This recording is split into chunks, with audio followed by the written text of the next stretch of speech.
What's up? What's up? What's up, everybody? Welcome back to TD Fans Talk, home of the real Miami Dolphin fans. Guys, we have live reaction of Monday Night Football here. The Philadelphia Eagles versus the New York Giants. The first kickoff just went down, and the Eagles will receive the ball first. We'll be giving live play-by-play coverage of the game. Not only that, we'll be talking about Miami Dolphins football and having a panel conversation with the panelists joining the conversation so we can have a really good productive talk.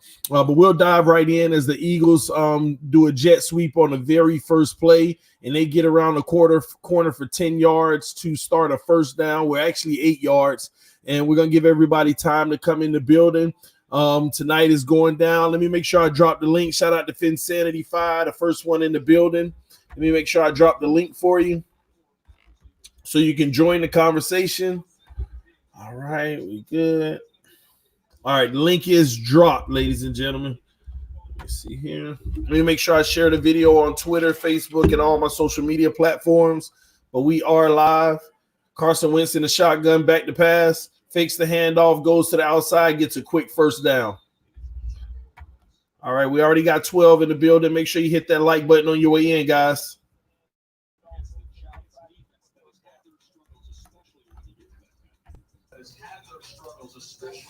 What's up, Insanity? Hey, what's up? Hold up. You're good. I see. Hey, I'm gonna have to get that chain from you, that Dolphins chain. I love it. Oh, listen, it was crazy because when my dad went to go get the season tickets. Mm-hmm. Can you hear me? Yeah, I can hear you.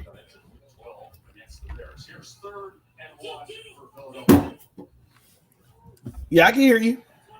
You know what? I have the YouTube playing in the background, and that's what got me. I'm like I'm hearing myself double. But no, me and my dad we went to go see the tickets, and it was crazy because I had one of these before because I got an Eagles fan these for Christmas one year, but the Dolphins never had any online on NFLshop.com. So I'm in the store, and the lady, she's about to go to Mardi Gras, and she sees the beads, and she takes it. I'm like, there's no more, and they were like, no, and I was just like, dang. But I think I got these on Amazon Prime for anyone interested. Cost a little bit more than what they would in the store, but yeah, it's the I'll send you the name of them. I love them so much. Okay. Hey, Reason. Appreciate it. Somebody asking, am I streaming on Facebook and YouTube? Yes, I am live on Facebook and YouTube simultaneously right now. So we expanding, baby. We got it going, man. We got YouTube, Facebook going as well. So Patty Mayo is the first one. Say you streaming on YouTube and Facebook. Yes, I am. We are on YouTube and Facebook right now, guys. I'm actually, I am watching myself on Facebook too right now. I can actually see it. But yeah, so this is the first time we're doing a multi-stream. Since we're paying for the service on this platform now, you no longer see the Streamlabs tab at the top. It no longer has that when you pay for it, and also you can stream on multiple sites. So we'll have a few more we'll be adding in the near future. So we might be getting guests coming from Facebook at times. You could tell the different comments in the comment section of what platform each individual is on. But it's pretty cool, and I'm glad that we rocking on both of them, and it looks pretty clean and crisp on the Facebook side. So we're all good, guys. I see you, Quint. What's up, homie? Lakeisha Smith said good evening. Good evening to you too. Good evening to you, Lakeisha. But we got these Eagles, man, 2 to the right, 2 to the left, and we already got a false start on the Eagles. But who y'all got in this game tonight? Before we continue, who do you all have in this game? Philadelphia Eagles, New York Giants. Let us know in the comment section. We got 20 people in the building, 9 likes. Hit that like button on your way in. I can hear Insanity in and out. I don't know what's going on with hers. But how you doing, Reason? Not too bad. How are you doing today? I'm great, man. Every time I see you got on another jersey, man. How many you got? Like 35 jerseys, man? I had to rock the Merino tonight. You got a Pat White jersey, man? No. You ain't a real fan? Hey, you ain't a real fan unless you got a Pat White. No, I went out and got a Deion Jordan jersey, though. Oh, man. Ask me how I feel about that one. A Deion Jordan? Yeah, after we drafted him. Wow, that's tough, man. I'm not even gonna comment. Yeah. Shout out to Vicky S. She said it's Vicky S, not somebody. LOL. So Patty Mayo, Vicky S. I don't know what to call it. BM fans, what's up, TV? In Reason in the house. What's up, BM fans? Glad you with us tonight, man. So glad you with us tonight. Who do you guys got winning tonight? I honestly have the Giants and Eli Manning. I think Eli's gonna go out with a bang the right way and probably get a contract with another team next year. Listen, guys, and this is like the most honest thing I can say for you. I'm only rooting for the Giants because of my fantasy league and the free league. I'm going to go up against guys. He has the Philadelphia defense, Zach Ertz, and Sanders. So, and I have like a 33-point lead on them. Oh, you're fine. So, no, I'm not. Who does he have? Had a down year. Who did your opponent have? He has the Philadelphia Eagles defense, Zach Ertz, and Sanders, their running back. I don't know. Hopefully Howard is starting tonight, but is that the 20-man league? Is that the 20-man league? Yes. Yeah, I crushed this week in that league too. I know. Listen, if I lose, the top 3 teams will be out week 1. I hope none of y'all win. I think you're gonna. If I couldn't win, y'all. I hope y'all. But you'll be the top seed as the 3. That's still even crazy. Yeah, and listen, shout out to Sean for making a comeback because he did not start off strong at all in our 20-man league, but he has made a strong comeback in the free league. Now, had TD made the cash league in 18 playoff, like every single fantasy league that I know of, I would have been in the playoffs in that one. But, those are the breaks. I'm about to just go out here, try to be formidable in this free league. If I lose, then, I guess we'll try again next year. But if you guys want, I do like with friends and stuff, I run a $50 buy-in, but I got defensive players. So I got like 2 DL, 2 linebackers, and 2 DBs too. I will definitely do that next year. So that's what's up. But yeah, man, I just hope none of y'all will win the fantasy league since I'm not in the playoffs. So I'm just bitter like that. Shout out to all the mods in the house. Speed Baller, I see you, homie. Lakeisha Smith, I will check out the Big O Show, see if I can network and see where we can go from there. I'll hit him up for sure. What's up, Fins fans? Go Fins, go Greer. That's right, Ray, man. Shout out to Chris Greer. If you missed the video today, you got to go check it out. GM of the year, ladies and gentlemen. That's right, baby. You think go check out why. Hey, I'm not knocking it, Right now I'm watching online on NFL TV. And I am satisfied. That's what's up, man. But I'm glad you're coming from Facebook. Welcome. Make sure you can find us on YouTube. You can subscribe to the YouTube channel, TD Fans Talk. So you can always come over to YouTube as well. That's where we are right now. We're on Facebook and YouTube. It's interesting. We got our Facebook and YouTube family here at once, man. Because everybody on Facebook isn't on YouTube. Yeah, for sure. So, Reason, what did you think about the game yesterday? What, the Dolphins game? Yeah, obviously. I thought you seemed sauced up at the beginning there when you checked in a little bit. So, listen, here's the thing. I do not drink. I do not embellish in any alcoholic beverages. That's how you stay warm. Listen, no. And you know what? TD has to text you what happened to me. And that's what happens when at a tailgate you give guys and women and people endless amount of alcohol for $85. And I mean, granted, you go on a cruise ship, you can buy a drink package. But I almost caught a case yesterday, guys, because of somebody over embellishing and not knowing how to control themselves. So, that's something I've given up. That's like a former pastime. But no, I was more sauced up on energy, just being there, being able to see the team. And that was actually like my second game, I believe. So but just that was my first time at the MetLife takeover, and I was just really super hyped to be around so many Dolphin fans, especially in my own home state. So, see, I drive down to Bills games, right? Because I live near Toronto, so it's it's half Dolphins. Really? I used to get sauced up and walk in there when I was a young teenager. I used to walk in chanting "F the Bills." I used to get riled up and then serious stuff was going down. I remember people looking for me when I went to the washroom because of the crap I was talking. So yeah, it was wild because the beer gets flowing, right? Oh man, that was one of the things I never did when I did partake in libations. I just never enjoyed And I it. hate the Bills. Like that's Why? the franchise I hate the most. Well, because you're closer to them. Well, another thing is too, you got to remember, like Doug Flutie made his name in the CFL, right? So when they did him dirty with that Rob Johnson nonsense, I was like, "Yo, I'm done with this franchise." Oh, okay. But and like, I mean, Jim Kelly, right? Like, if it wasn't for him, we probably would have won that '92 AFC Championship. So that stings. And they dominated the AFC for like 4 years. Yeah. So, but that was like Marino's back end, I think. Like, I mean, at the end of the day, I tell people, for what it's worth, you can support your team, but also acknowledge and admire greatness on another, team. I mean, because, when's the next time we're going to have a Brady and Belichick combination, Mm-hmm. I just you heard the reports about them possibly cheating again. Yeah. Listen, but it's not. I don't think. Listen, I do. Come on, man. Apparently, he was shooting for some ESPN special called it so happened that they're shooting on the same day. The team that they're playing next week is there.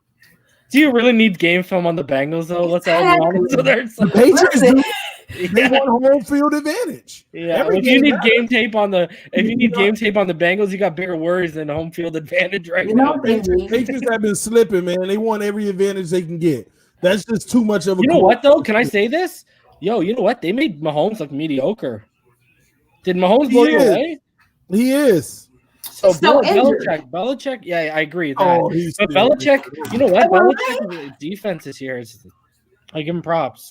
Listen, these guys are as good as playing against great defenses. Every time you see these guys play against the great defenses, they don't look like the superstars anymore. That they're as good as the great defenses they play against. It's that simple. It's been proven. TD. Okay, Lamar Jackson putting up 40-some points a game. The last few weeks he's played against, for the first time, two great defenses, and what happened? Deshaun Watson. First of all, let's remember that Lamar Jackson is doing something crazy that we haven't seen since Vic. Like, even RG3, and as good as he was, the last 2 weeks, eclipsing that, and we saw what he did in that one division. But what about the last 2 weeks when he finally played? See, we can say all that. Like I said, when they playing against the Dolphins, when they playing against the Bengals, and they playing against the Giants, and they're breaking records and they're doing something that's never been done. But then 2 weeks in a row, they play two of the top defenses, and they barely can get over 20 points. Could it be that they're on cruise control and that they can go out and beat these teams? What happened? Could it be that they're on cruise control? I mean, Mark Ingram didn't have his. We want to talk about the show. Lamar Jackson goes like that. But he had 3 touchdowns though. Lamar Jackson. Yeah, I know. I was gonna say he still had 3 touchdowns. Listen, he can do his job in the red zone. What did our quarterback do in the red zone? 4 and 5 he did his what? He goes from scoring 4 and 5 touchdowns per game, and now it's 2 and 3. And he still threw 2-3 touchdowns. Yeah, but that's the product of playing better defenses too. I mean, exactly. But he's still throwing 3. He's still throwing 3. Guys, did these in the 2 winning? They're winning. He's won by 1 possession. When the playoffs start and they got more film on it, it's the same thing with Mahomes last year in the playoffs. I'm still waiting on the first quarter. I think the Baltimore Ravens are coming out the AFC. They're the most complete team in the AFC. And you know what? On the defensive side and the offensive side. So hold on. First of all, if there was not a penalty on the play, D Ford ended that playoff game, and that should have been over and done with. But I think Mahomes also ran into. Here's another thing. So coming into this season, they'd only Belichick and Brady had only lost once to quarterbacks 25 and under. This year, they've already lost 3 times. It's the only thing that matters is January, man.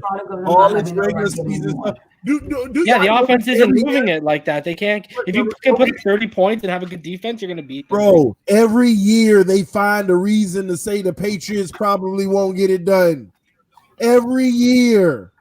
TD. Yeah, but the guy. It's now Brady's going on to radio and legitimately complaining about his weapons and stuff. There's a serious issue. The Cincinnati Bengals. Just Brady going on the radio. Still plays. Yeah, he did. He went on a couple weeks ago. No, I know that, but what I'm saying to you is every year it's something. Now this No, year, I agree, but I don't think I going think on the radio complaining. TD. I think it's because he doesn't have that tight end safety valve. I think that's a big thing right now. Yo, and it's all about timing. You see him on the sideline. He's yelling at guys, we need to be faster. We need to be better. We need to be more on time, right? Like, I think these young guys are where they need to be at right now. Till the playoffs start, and then they're faster and they're better. And Sony Michel hasn't been that great this year. Who are you telling? I should have started Patrick Laird in my fantasy league. I would have got 8 more points. It's crazy. Yeah, and now I'm sweating it out. Last year, I don't know what Eli's going to do. And turn the ball over. The Giants got the ball in in the Eagles' territory. Thank God. Who fumbled it? Was it Sanders? Hopefully it was Sanders, because I really need this. That's even better. But here's the thing: Lamar Jackson and the Ravens are going to run over everybody, and it's just going to be something crazy. It's going to be a very crazy outlier season because we know Patrick Mahomes is going to give them a run for their money. But I believe that they just have the better defense. I don't think the Ravens win it all. You know what worried me? While they were beating the Patriots, Belichick was on the sidelines, just like sitting there taking notes, literally sitting there taking notes, calm, cool, and collected. And I'm like, yo, this guy is ready for the next time they meet. So this goes back to what I was going to say earlier. I think Mahomes, if they wouldn't have ran into the Patriots, they probably would have won a shootout with the Rams with the way Gurley was last year. They could have probably contained CJ Anderson. No. I think so. Mahomes. I think Mahomes could have put up points against the Rams. Never made it. Didn't they play last year? Wasn't it like a shootout when they played last year? What's up, Chef Jude? I don't remember. I'm just talking about I think because that was supposed to be the game in Mexico, but they had to get moved because the Mexico Stadium wasn't ready. Yeah. And it was like a crazy game. Bro, I am waiting. Was that the one where they went into the 50s? Yeah. Listen, I was sitting watching the live line for the over, under, and total points, and it went over 100, like where you could bet that they would combine. But that's what I said. I think you could have had a shootout where Mahomes could have put up numbers. I think it was circumstance. He ran into what every great AFC quarterback eventually has to run into: the Patriots in the playoffs. Like, listen, I am. Dee Ford ended that. Everyone forgets about that. I'm still waiting on this mobile quarterback to win a Super Bowl. I'm still waiting. I'm waiting on that quarterback. It's already happened. Wilson, the only one. No, we also forget how mobile was Aaron Rodgers when he won a quarterback. Yeah. But he was like Andrew Luck. He was like Andrew Luck, sneaky, really mobile. Let's be honest, Aaron I'm talking about the mobile quarterbacks who plays designed for them to run. So you want like a scrambler, or do you want like an improviser? No, he was just Aaron Rodgers was just a guy. Is nobody there? Let me go make something happen. You're talking about like a Vic. You're talking about like a running Lamar Jackson, Patrick Mahomes, Deshaun Watson. I don't look at Mahomes as I look at him as a guy who extends. I don't look at him as a guy who's going to rush for 1,000 yards. Like, did you know Lamar Jackson has 1,000? Yo, check this out. Lamar has 1,017 yards, and our offense has 875. So that's crazy. If he goes down in the playoffs and don't make it to the Super Bowl, going to the Super Bowl is a win to me. Yeah, but I'm tired of people thinking that this is the recipe to get it done when these guys make it to the Super Bowl. He's eventually going to have to. He's eventually going to. And you know what's crazy? Like, I was watching PFF talk about him, and they're talking about his throws on the run compared to his throws on the pocket, and like it's almost 3 times the amount he's throwing in the pocket compared to on the run this year. So I think eventually, and he's in we were talking about situations with guys. I think Harbaugh's the guy. If you stay under him, he's the one eventually. You know, right now I look at it this way: legs give you time to really learn how to read defenses and get it all down. So when the time comes where you got to like insert yourself as more of a pocket passer, you know, you're 6, 7 years, 5 years down the line, you've played ball long enough in the big leagues where you know what to look for, and you're way more comfortable than you were in year 1 and 2 in the pocket. So it's just a matter of staying alive and making it. But to me, it's crazy that no one is giving the Ravens defense the credit that they deserve. Yeah, this defense Huh? They're like the Steelers. They always put out good defense. Exactly. So that's why I believe that they'll make it to the Super Bowl. Not because Lamar Jackson is having an unbelievable season. Like I say, defense will get you there. And adding Earl Thomas into that secondary, and then going out and getting Marcus Peters has shown you that they want to since he came over. He's been good since he came over. Yeah. Y'all mark my words. Tennessee gonna clip them all in the playoffs. Excuse me? My words. Tennessee gonna clip them. Their corners are good. Marlon Humphrey and Marcus Peters are really good, man. TD, mark my words. TD, you don't want that smoke. I just said, mark my words. Mark your words. Tennessee's going all in the playoffs. I'm telling you. I mean, do you see that team? I think only Belichick can stop the Ravens and his defense. Okay. That's what I think. Who gonna stop? Okay, it's one thing to say gonna stop. Who gonna stop Tennessee's offense? Answer to the one I just gave. Belichick could do it. I'm talking about the Titans. It's not. Yeah, I know. Belichick. I believe Belichick. But that's why I say the Ravens are not gonna stop no Tennessee. What? The Ravens are not gonna stop the Tennessee Titans offense. I'm telling you right now, the Ravens, when they play Tennessee, will have at least 2 defensive touchdowns. If they make it to play them. 2 defensive touchdowns. And I'm going to give them 2 interceptions just off of 2 principle. 2 defensive touchdowns. Wow. 2 defensive touchdowns and 2 what's the name? Right. They're just too fast and they're just TD, go watch that team. I get it. And we're looking at taking I watch stuff every week. The one thing that I do know is that team is very disciplined against play action. A lot of teams that Tennessee has been playing is not disciplined against their passing. That is a very disciplined team. And it's easy to be disciplined against play action when you stop in the run, but you ain't stopping Tennessee's run.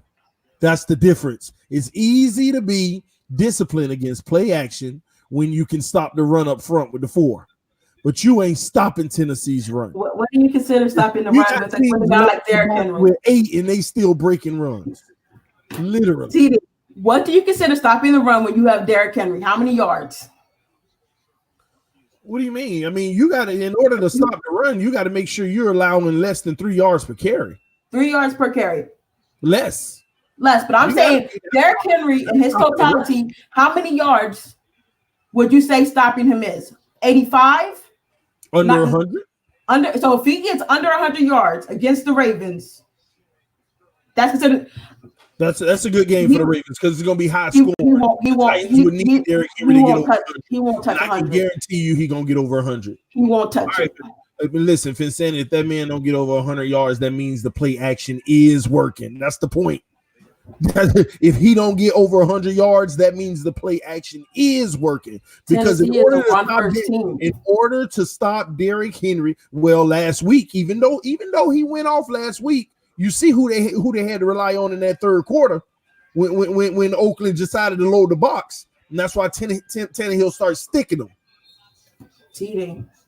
Do you realize that Tannehill was like 10 yards shy of 400 yards and didn't throw a single yard in the last 13 minutes of the fourth quarter because they were up by 21, so they just kept running, and it wasn't even with Derrick Henry that took him out. The man had 400 yards passing, and not including the fourth quarter. Against the 28th ranked defense, seriously. You know what's crazy about he had 276 of those yards on play action. And Derrick Henry still had over 100 yards and 2 touchdowns. So, like I said, what are you talking about? Derrick Henry, regardless of whether the play action is working or not, will not see 100 against that Ravens defense. There are just some defenses that rise up and come up that just negate and stop everything. And you're going to see it. That Ravens defense is that good. You almost have 400 yards, and almost half of them is from play action. Well, obviously, if you're going against the 28th ranked defense, you're supposed to do that. The only good quarterback that did not have close to 300 yards against that Raiders defense was the Minnesota Vikings. And we already know what Kirk Cousins is and what he is not. Oh, and sorry, Ryan Finley. Ryan Finley, I think, had 150 some too. They even let Ryan Finley get 150 some on them. Are you kidding me? Are you kidding me? Listen, you can say all you want.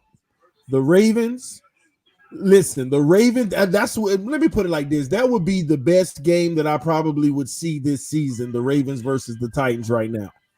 That would be the best game that I would see this whole season if we get that matchup with both teams playing at a high level.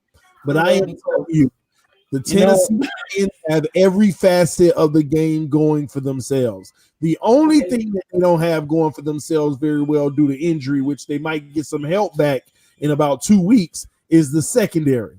And I get that. But I am telling you now, any team in this league would have a hard time stopping the run game of Tennessee. I don't care how good you are, because if you are stopping Tennessee's run game, that means you are giving up the play action, because you got to sell out on the run to stop their run. The only way you stop their run is if you sell out on the run. Insanity. I'm about to feed this. You ready for this one? In the last 3 games, he has a passer rating over 130 in each game. What's his PPR? And he has a 75% completion percentage over those 3 games. Hold on. And the last, I thought he's making miracles happen. No, he did, because the last quarterback to do that was Aaron Rodgers in 2011 with his MVP season. Tannehill had a good completion with us overall for all those years. I think it was like in the upper 60s. I like so. that. The same Tannehill cannot throw underneath and cannot throw deep is crazy. I did not say that. What I'm saying is that when they go up against the Ravens, I don't even care. The line will probably be at least 8 points, at least. So they're already saying that the Ravens are an 8-point, difference better than Tennessee, and Tennessee won't even cover that. It's not going to be close, and that's the thing y'all don't see. And I get it. The nostalgia of what Tannehill is doing is crazy. It is crazy amazing. I can admit that. That is coming from my mouth. What he is doing right now is crazy. It's good. It's fun to watch. But what I'm telling you right now is that play action won't be there because they'll be stopping the run from the rip. Teams don't run against this team. That's the thing y'all not getting. Insanity. So are you hold on. So what are you telling me here? You're telling me that the Baltimore Ravens will stop the run with just their front four. Is that what you're saying? Excuse me? The Baltimore Ravens will stop Tennessee's run with just their front four. Is that what you're saying? I don't care how they're going to get it done. It's going to get done. My point exactly. How you gonna sit there and ignore how? But also, Tannehill, these corners are so good they can man up. Listen, just talking because I asked you: are the freaking Baltimore Ravens going to stop Tennessee's run with just their front four on the defense? No, there'll probably be a linebacker or two up in there. Who knows? Who knows what Earl Thomas is going to be? Earl Thomas sometimes is the secondary, sometimes he plays up on the line of scrimmage, sometimes he's in the box. They have a very versatile defense. A linebacker or two. Yeah, a linebacker or two. That's my point. If you want, like I said, okay, go ahead. I get that. If the Baltimore Ravens will want to stop Tennessee's running game the way it's running now, because it's a Derrick Henry. First of all, he's getting a 5-foot hole off rip, and then he's beating linebackers, and that's where he's making them pay by them not being able to bring him down. I have no doubt that the Ravens linebackers can bring him down and not allow him to break all those big tackles, but it's still 7 and 8 yards at a time because he's getting that initial hole. So in order to clog all those holes, because he always has options of which one he wants to run through, in order to clog those holes against Tennessee, you got to sell out on a run. And that's why, see, you're ignoring, that's why their play action what am I ignoring? You're ignoring that is the reason why their play action has been. What you're ignoring is that how good this Ravens team is bar none better than any team that Tennessee has played so far during this stretch. Yep, I totally agree with that. But still, regardless, they can man up. That's one thing. And listen, when last year, right, when we were running over everybody with our speed across the field, what was the first thing teams did? They got physical with us, and what happened? Our speed stopped. Yeah, so when the Ravens bring that physical defense in with us, but the difference is they got physical with us because we play more of a finesse game.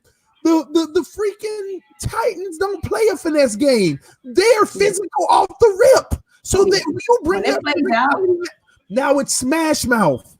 When it plays out. Smash mouth. You bring it. Listen, I would love to see that matchup. I am telling you now, they will have Fitz stopping the run. And if they decide they want to stop the run, they will have to sell out. And if they sell out, the play action is going to be that much more effective. They have the full repertoire over there in Tennessee since Tannehill took the helm. And he is deadly accurate. And you know what else? I know you like stats reason. I checked out PFF today. Tannehill is number two in the NFL. Number 2 in the NFL in a stat that I didn't even know exists. I forgot the exact name for it, but it's for quarterbacks who throw the ball in the tightest cover. They have a PFF rating for quarterbacks who, when they complete the ball, how tight was it to complete it? How close was the coverage and everything? He's number 2. This man has been more accurate. He's putting up all-time numbers in accuracy. And we all know Tannehill's accuracy was never an issue, except his first 2 years. Well, he beat Marino's single game consecutive completion record, right? Yeah, he passed Marino's single game completion record. But Tannehill, that's the thing about that, man. I'm seeing this guy throw passes. I'm like, oh my God, oh, how did he catch that? And then they show the replay, the defender arm extended, and he throwing it right past his fingers. And I'm not seeing like 1 or 2 plays. This man is making about 5 plays a game that way. I know. Do you know what he is? Do you know what he is in adjusted completion percentage? What's that? So that's where they where they account for drops. They account for drops and actual drops is mainly. Yes, I bet you it's even higher than 75% completion because his receivers, when he does throw the ball and it's incomplete, most of the time it ain't even on him. Yeah. What's the rating? What rating? You said what he is for that? No, I said when you looked up at PF, when you looked him up at PF. It was so many stats for him, and it's crazy how all of them are in the top 10 now. Yeah. It's crazy how like the 20 different stats they got for quarterbacks, this man's running in the top 10. Yeah. Like that's adjusted if like a receiver slips, but he's supposed to be there on the route, et cetera, et cetera. Like all those things. It comes down to like, did he make the right throw, basically, right? Yeah, I haven't checked that out. I'll probably check it out tomorrow. That's a good one, actually. That's a real good one. Like it'd be interesting for everyone. You man, Engraven. We talk about your Ravens now, man. I love to get your thoughts on Tennessee Titans, Engraven. I would like to hear what you got to say about the Tennessee Titans, man. That'll be a good one. Can you believe that? Can you believe that there's no extension talks even being mentioned with Derrick Henry right now? Yeah, but I personally think they're doing that to make sure he maintains what he's doing and not focus on that. But I think they'll end up giving him a really good contract after this season. It's already leaked that they want to pay Tannehill. Yeah, they're already in negotiations of paying Tannehill. Everybody thought it would be a franchise tag, but they're talking multi-year deal. Yeah. I mean, when you see what this man is out on that field doing, how do you not go multi-year deal? You've seen enough already. That's the crazy thing. Well, look what he did to Mariota. If y'all don't know, Engraven got he's the number 1 Ravens YouTuber, man. He has a YouTube channel. I think he over 20,000 subscribers now. Doing this thing over there. The Ravens are kicking butt this year, but I would love to hear what he thinks about the Tennessee Titans. I would love to know what he thinks about it because you know one thing I'll tell you about Engraven, he's fair. Regardless of his team kicking butt and taking names, he is fair. He is real assessment. And he's not too high, not too low. Just telling you what he thinks. And I kind of agree with. I do agree with what Vinsandy said. I think they're going to stack the box against Derrick Henry and make Tannehill beat them. So it'll be a matter of whether he can, because they got Marcus Peters and Marlon Humphrey are no slouches. They got some good corners there too. Yeah, and that's my thing. You stack that box, and people underestimate the receivers for Tennessee. Yeah, the AJ Brown pick, Corey Davis. Brown is balling out. Yeah, Brown is balling out. Brown is breaking tackles and taking names. Yeah. But the crazy thing about Tennessee is Tannehill done had 2 games where 12, 13 people done caught the ball in one game. He's been spreading the ball so much. It's just he's always done that though. I will give him that. Everybody even when Lander was getting all those receptions, he was still spreading it around. What happened? I said even when Lander was getting all those balls, he was still spreading it around. Problem is he never really had I think that's one thing where like people don't, when we talk about things we never gave him, a big thing is a tight end. Like he never had a good safety valve. Like a consistent there for like 3, 4, 5 years. You know what I mean? Like something that was there consistently, like what Brady had. Like I'm a big believer. Like when I played, I utilized my tight ends all the time, steady. So, and I told you that was 3-down football. So you know what I mean? Like I had to make sure the guys was big. Like they were usually our biggest guys, right? Yeah. Well, somebody made a good point. He never had a good coach. Yeah, that's true too. Especially Philbin. What a joke that was. Man, listen, man, the only downfall for Tennessee would be the fact that their defense may not be able to stop anyone. Now, their defense actually, they're a bend until they break defense. They allow the other team to take a lot of clock and get down the field, but every so often that turnover comes for them, though. They're averaging 2 turnovers a game in the last like 5-6 weeks. And the special teams has been playing lights out, blocking kicks in almost every single game, except last week they haven't. It's crazy. Every phase of the game, this team is clicking, man. 42 points, 39, 47. It's crazy. I mean, I'm just seeing great football. That's all I'm saying. I would love to see them play the Ravens because you want to see those tests, man. I wouldn't be surprised if the NFL don't set something like that up. So who do you legitimately think the Tennessee Titans are winning the AFC? I legitimately think that they have a shot. But if I really do. But if I said, okay, here's $50, you have to put it down right now on one team, who are you putting it down on? Right now, this very moment, or if all of them made the playoffs, they still got their own hurdles to go through. Like if the playoffs started today with all the seeding. Believe it or not, I will put my money on the Titans. And this has nothing to do with Tannehill. Listen, man, when I watch these games, nobody's stopping their offense. They haven't been. I'm telling you, it's one thing to dominate sorry teams, but the way you're doing it, and we ain't talking about a quarterback design runs and around here spinning, breaking tackles, doing all the fancy stuff. Just straight up textbook, do your job, smash mouth football. Straight up. It ain't the all extra little happy raving. Oh my gosh, my quarterback's done this, that, and this. See, that's the difference. Everybody is. I've never had the belief in teams that rely on the one guy to be the superstar to get it done. This team, everybody's is the guy. Every team, everybody on the team is contributing. Everybody's playing well. Everybody's putting their best foot forward to help out. It's crazy. It's crazy, man. I'm telling you, and I don't know, maybe some people in the comment section just hasn't been watching Tennessee. They just wait till it's all over and they say Tennessee won again. But if you're watching those games,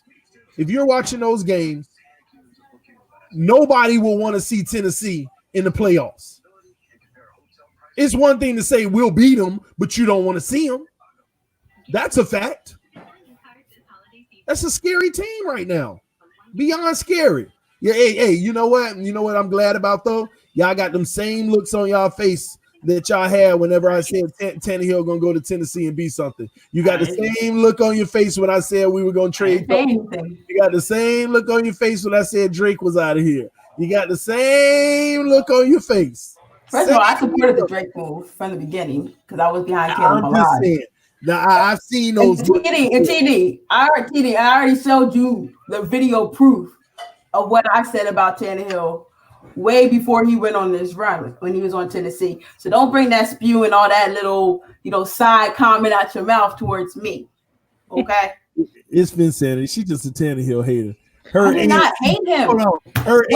What has he done for anyone to hate him? Her and sees 007. What has Tannehill done for anyone to hate him? When you say hate, people hate Tom Brady. People hate the Patriots. All right. What has Tannehill done? The strongest dislike for Tannehill. I don't dislike the man. How about that? I don't dislike the man. What I do is I just fairly evaluate the situation. And sometimes when I don't heap praises and bow down, as some people do, I'm seen as a person who hates him. They're coming for you in these comments, though, eh? Listen, listen. It's the same people. It's the same people that now can't even be honest and say Tannehill is playing at an elite level right now. Did I not say he was playing well? I ain't talking about you. I ain't talking about you. I'm saying the same people that can't even admit out of their mouth that he's playing at an elite level right now. The same people. So I think he's what they were missing. A competent quarterback who can push the ball. But the people that want to sit here and not admit that I'm not a Mariota guy, so. And I didn't say he's elite, but he's playing at an elite level, are the same ones who say that I'm biased towards him. And the Giants just scored a touchdown. Thank God. The Giants, Eli Manning, put a touchdown, and he happy too. Eli happy too. That's gonna help for drafts. Nah, he's 007. I don't want to hear no playing very well. In the last 7 weeks, he's played he's been the best quarterback in the NFL. Wow. Go ahead and tell me who's been better. Wow. Reason, who's been better in the last 7? I'm gonna say Lamar or Russell. Hold on, Lamar Jackson been better in the last 7? Yeah, they're gonna win one of those are gonna win the MVP. Yeah, I ain't talking about the whole year and who's gonna win the MVP because Lamar did most of his highlights came in the first 5 weeks. In the last 7 weeks, Tannehill has been the best quarterback in the NFL. And if you sit there and pick somebody else, you just throwing your name out there. No, I got 2 Tannehill jerseys. Yeah, I like the but guy. the last 7 weeks, you said Lamar Jackson's been better, but the numbers don't suggest it. Every rating doesn't suggest it. Last 7 weeks, Lamar Jackson ain't been better than Tannehill. He's beat harder. He's beat tougher teams. What happened? He's beat tougher teams. Still ain't been better, regardless. Who? I said Lamar's beat tougher teams. Oh, definitely, easily. People hanging on to Lamar because they know he's an MVP candidate to say he's been better than Tannehill in the last 7. Breeze has only had one game. Breeze has only had one bad game since he came back last week. Has he been better than Tannehill in the last 7? That's all I keep asking. Really good. Has he been better than Tannehill? I mean, if we want to, you know what? He put up hey. How impressive was Breeze against that Niners defense this weekend? Like he was shredding them. Beautiful shootout. They just couldn't. His defense couldn't make a stop. Beautiful shootout. But Garoppolo's coming around. Tannehill would have had just as big of a week if he would have actually threw the ball one time in the fourth quarter. They were up by 21 points and they handed the ball off almost every play in the fourth quarter. I like Tennessee. I think they're a well-rounded. I think they're a well-rounded team. But I think there's a lot of well-rounded teams. That's what the scary thing is.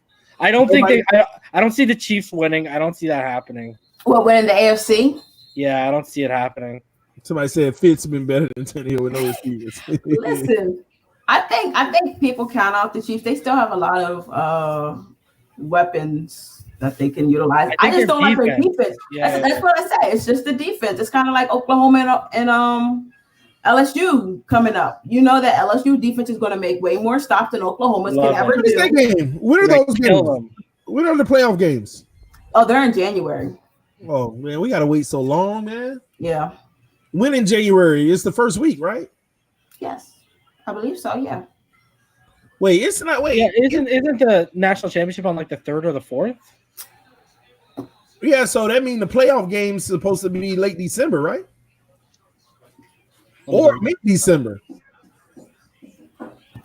I think it's That's why God created y'all looking it up right now? Yeah.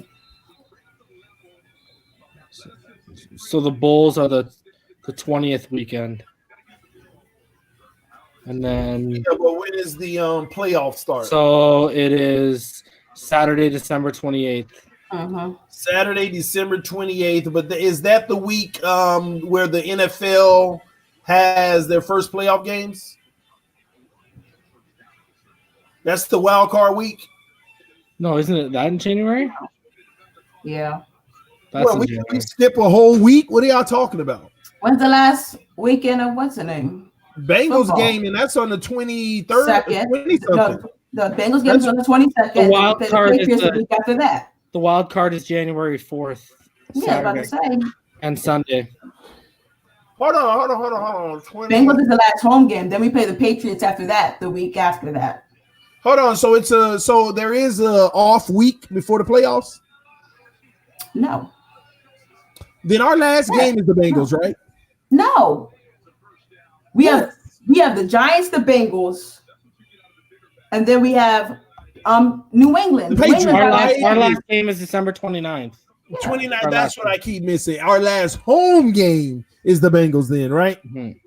Yes. That's what it is. Okay, that there. makes sense now. That makes sense. And then the next. Okay, so let me make sure I get this right. The 29th, and then the next weekend we got the championship. No, that day before you got the championship. Yeah. The 28th. Well, you still got okay. Well, you don't have a championship. You just got the first round of the playoffs, right? Oh yeah, sorry, my bad. Yeah, you're right. No, yeah, you got the 4 p.m. Oklahoma LSU, and then 8 p.m. Clemson and Ohio State. All right. So that's Saturday. Is that Yeah, Saturday or Sunday? That's Saturday, right? That's Saturday, yeah. Okay, but you also have, and then the next day you have the NFL games on Sunday. Yeah, our last game. Then the very next weekend is the wild card games. Yeah. And when is the national championship though? I'm looking it up right now.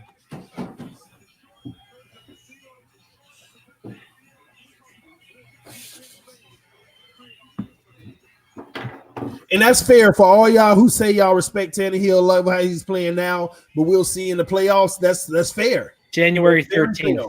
January 13th. Okay. So wild card week, and then we have national championship time, right? Yeah. Okay, that makes sense. That's very fair. Everybody who says we'll see in the playoffs. Isn't that 2 days after the divisionals? Because the divisionals will be the 11th, right? So that means the national championship game is on Monday. It's on a Tuesday because it's on a Tuesday this time. Yeah. Okay. Yeah. So yeah, you're correct. It's after divisionals, but on a Tuesday. Yeah. Yeah. So who do y'all think is gonna end up showing up in that one? And what? Who's gonna make it? I still got LSU and Ohio State. I don't know, man. Yeah, that Ohio State Clemson game is gonna be a lot closer than I'm gonna come down to the last possession. That's gonna be really good, that game, man. It's gonna Trevor Lawrence had a terrible start and he's jumped up to the 4th highest graded quarterback in NCAA football right now. Like he's what is he? He's 122.7 clean pocket passer rating, and he's made he's tied for 5th with 27 big throws. Like he's come on, like watch out. I think he had 4 big throws alone in the championship game this past weekend. Like, did you see the final score? I don't know if you guys even went back. You should have watched the highlights, like men versus boys. Oh, you're talking about Clemson? Yeah, Clemson and Virginia, and Virginia has a top 30 corner on that team, and Trevor Lawrence didn't carry, slinging it everywhere, and Etienne had a huge game. Let's be honest. You didn't get the only respectable football team in the ACC. Yeah, there's not another team in the ACC that anyone is worried about making it or doing anything. And that's sad because you had a couple good runs with some defenses, but their offense has never caught up to that defensive run that they've had with the turnover chain, and it's crazy. That's what you get. You don't. And if Ohio State starts off slow like they did against Wisconsin, that's going to be bad news for them because it could get out of hand. They got the offense to make it get out of hand.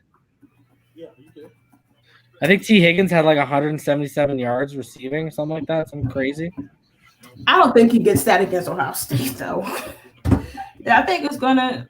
But they got him and Ross. They got a great receiving set. I don't think. Listen, I still have to respect Ohio State secondary because it's not like they play slouch teams all year. They've played the most top 25 teams, top ranked teams this year. So that secondary is legit. So we're gonna see. I'm sorry, guys. I'm sorry for everybody who just joined us who said they didn't get a notification. That's what happens when YouTube sees that you're putting the work in. They try to, I don't know why it's suppressed. We haven't talked about the Dolphins yet. Don't worry. They don't give the notifications to all the videos, but I'm glad that we got a lot of people here anyway. I just, you know what, Cincinnati, I really like what I've seen from Trevor Lawrence the second half. Oh, definitely. He's number one on everybody's big board next year, coming out. What's crazy is he's not nominated for the Heisman. Justin Fields is. I think it's how he started out. It is, yeah. His first half. How he started because he didn't come out. They almost lost to NC State, right? Right. Yeah, they won by 1 point, I think. And he's Ingraven, man. Where you at, man? You got some time right now? Go on, hop in, man. I still want to hear what you got to say about Tennessee, man. And you know what's crazy? He's good. Huh? Where is he? He's in the chat section, but where is he? Even if we're working, you got to work, man. He dodging it. He actually, him and Tua got a conference call tonight about his future, man. Send me a link. Ooh, Ingraven says send a link. I really got to see this. Oh, this is going to be amazing. Oh, man. If y'all ain't check out Ingraven's channel, y'all missing out for real, though. Is Trevor Lawrence the best quarterback you think you've seen since Luck came out of Stanford? Trevor Lawrence? Yeah. No. The best quarterback since Luck?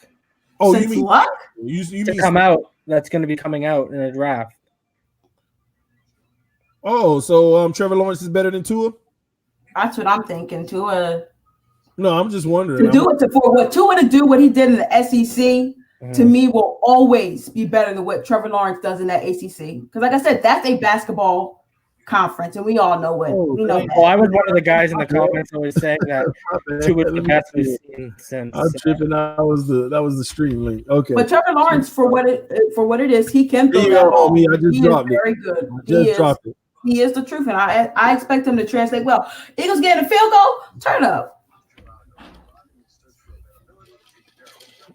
Horrible. Eagles are bums, man. Dolphins destroyed them last week. Getting a field goal against this Giants team. They're actually my second team. Who? The Eagles. I was a massive McNabb and Brian Dawkins fan. I feel you on the Brian Dawkins and the McNabb. I can, but I was never, ever. I think I live closer to Philadelphia than you. Oh, for sure. Yeah. No, I just always liked them. Shout out to Jose Cruz tuning in from Facebook right now. We got both links. We got Facebook and YouTube watching right now live on the stream. This is the first time we included Facebook on here. We got about 90 from YouTube and about 3 people from Facebook, but it's going to grow because we got the stream going on Facebook right now as well on my Facebook page, TD Fans Talk. So this new platform allows us to stream on multiple sites. So that's what's up. Since I actually purchased the actual membership thing of it now, so that's pretty cool. We're gonna be bringing in more people. Well, they forced me to, Finsanity. They said that I've used my maximum amount of stream hours on this platform, so I thought it was free, but I've maxed out on the usage, so now I had to pay for it. Well, everybody, if you don't know what to get your family members this year for Christmas, go to the TD Fence Talk merch store. There's shirts, towels, hats. You don't have hats, do you? I don't know if you have hats yet. But anything you want for your sports needs for this holiday season can be purchased on TD's, fan store. Listen, y'all can send me shirts.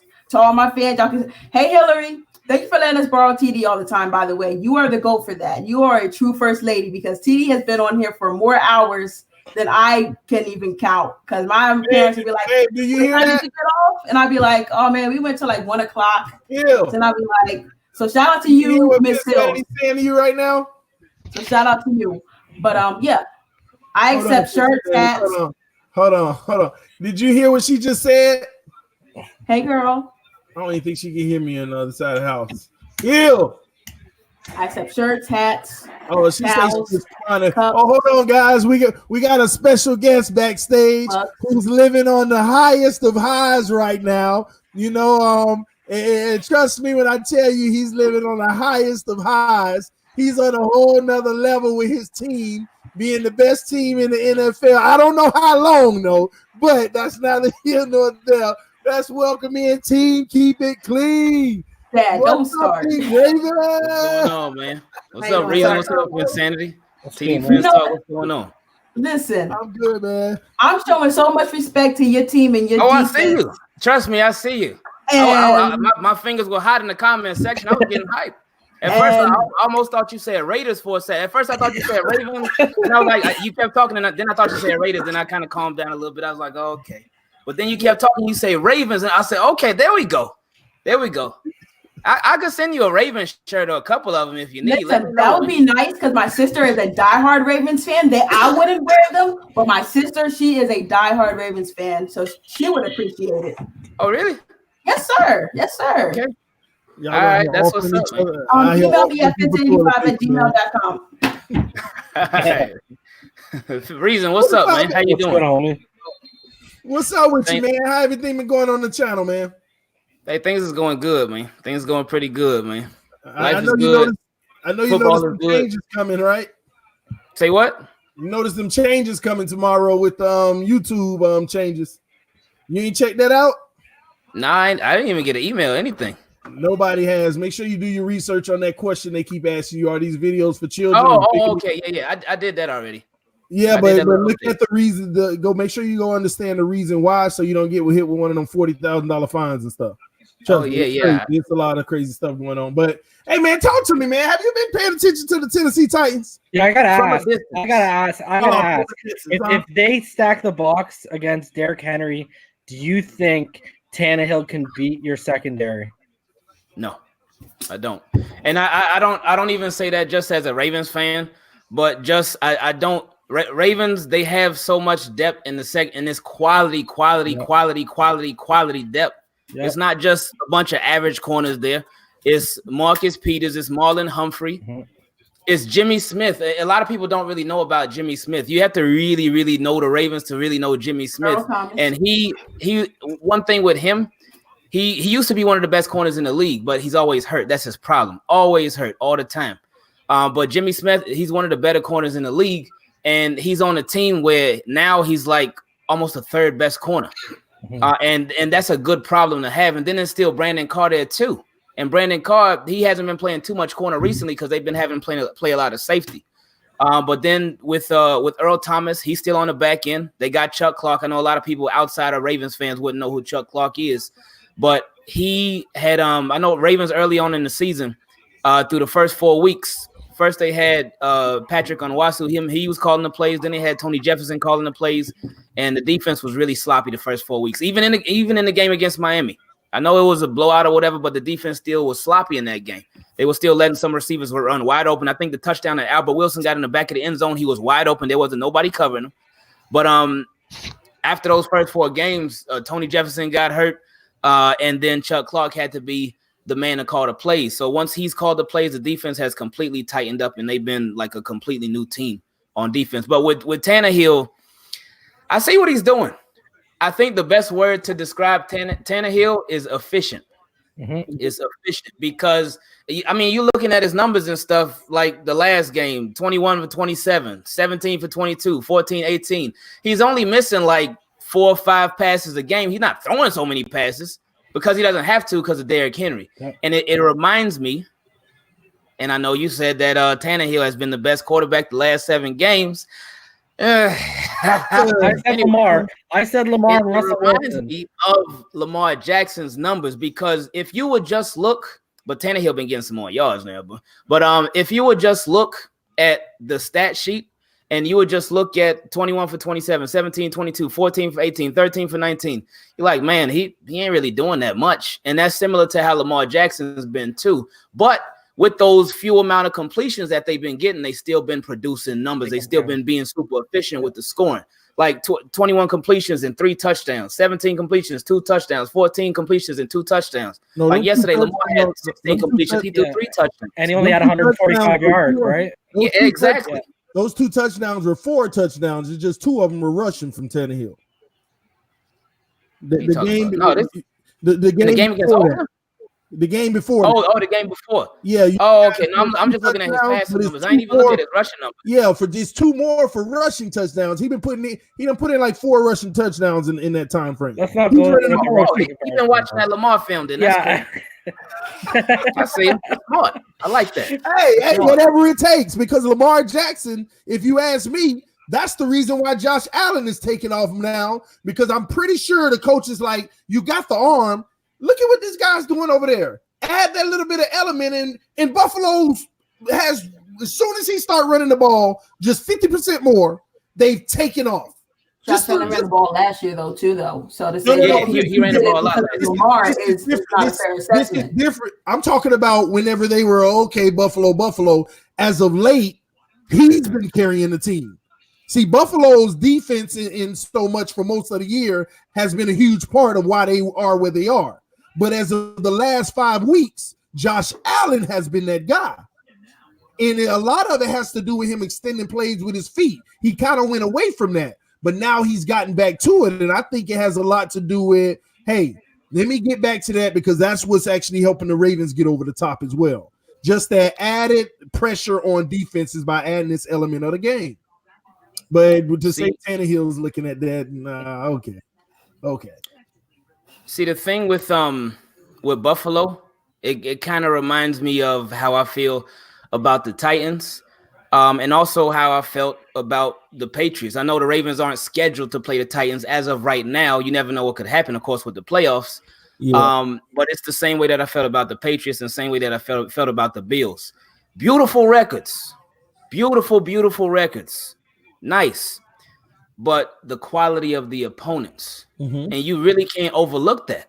Like, let's look at the schedule that Tannehill's played. We ain't even got to talk about Mariota, but Tannehill. So they played the Broncos. They lost 16-0. I'm not sure if that's when Mariota first got injured, but anyway, no, that's when Tannehill was started. Okay, so he started against the Chargers. They beat them 23-20. Mm-hmm. And Chargers, we know Chargers ain't doing nothing this year. They've been so flip-floppy. There has been no consistency with them whatsoever. The Bucks, we know Jameis Winston, he might as well come on the field and punt every time he got to throw the ball for how many turnovers he's been doing. Mm-hmm. And then they played the Panthers. Okay, we know what's going on with them. Kyle Allen got hot for a tiny bit, but then the real Kyle Allen came out, and that's got shut down. Yeah. The Chiefs, man, I was the biggest Tennessee Titan fans that game when they beat the Chiefs because that helped my Ravens too. But so that was a good game. That was a good game. And again, that efficiency, 13 completions. Huh? Shootout. Oh, yeah. 13 completions, 2 touchdowns passing. And that was one of the games that you were talking about. No. I'm looking at the wrong one. It was a game before and a game after that where he had 1 touchdown rushing the game before and 2 touchdowns rushing the game after. But he obviously ain't needed because Derrick Henry.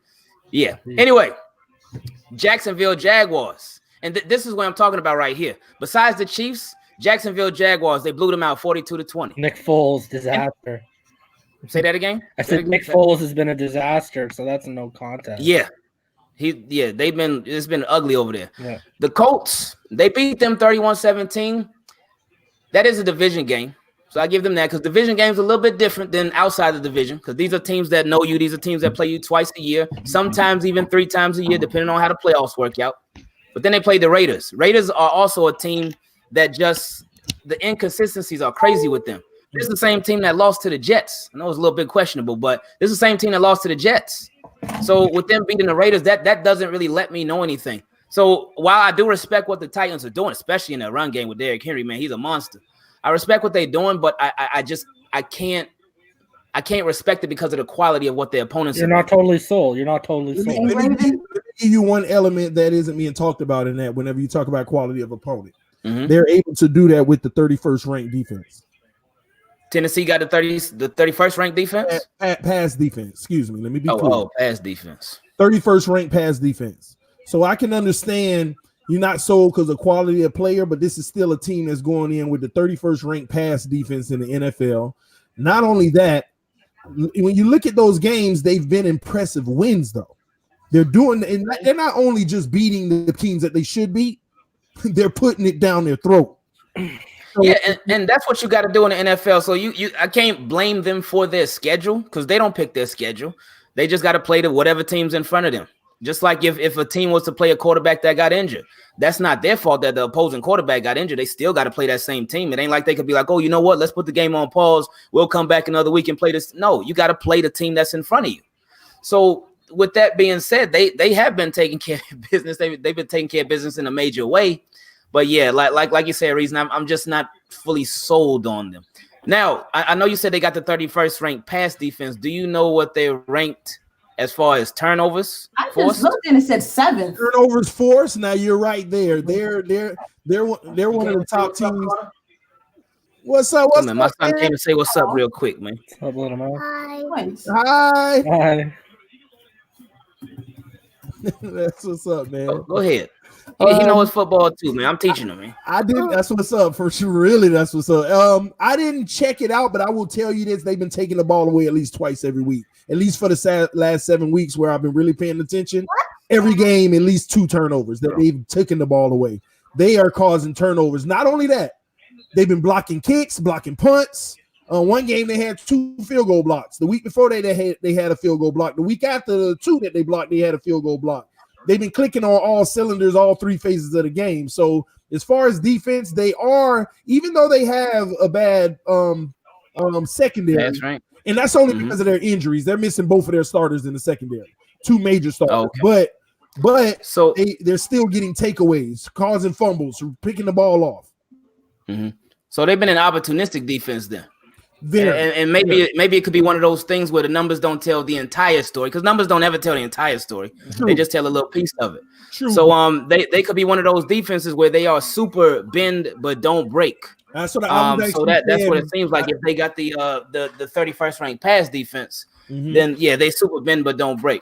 So I mean that's cool, but I'm not quite sold on them. So if they do end up making the playoffs, I mean we'll see, because obviously these are playoff teams and the quality of the opponents, and it will go way up since these teams made the playoffs. Besides, unless you're talking about the NFC East, they don't count. They shouldn't even be allowed in. What do you think then? Last 3 weeks of the season, right? Mm-hmm. Here's Tennessee's schedule. If they come out of this 3-0, then tell me your thoughts. Let me give you the schedule. Okay. Texans, Saints, and Texans again, right? Texans again. If they go 3-0, should the Ravens have any more concern than they do now?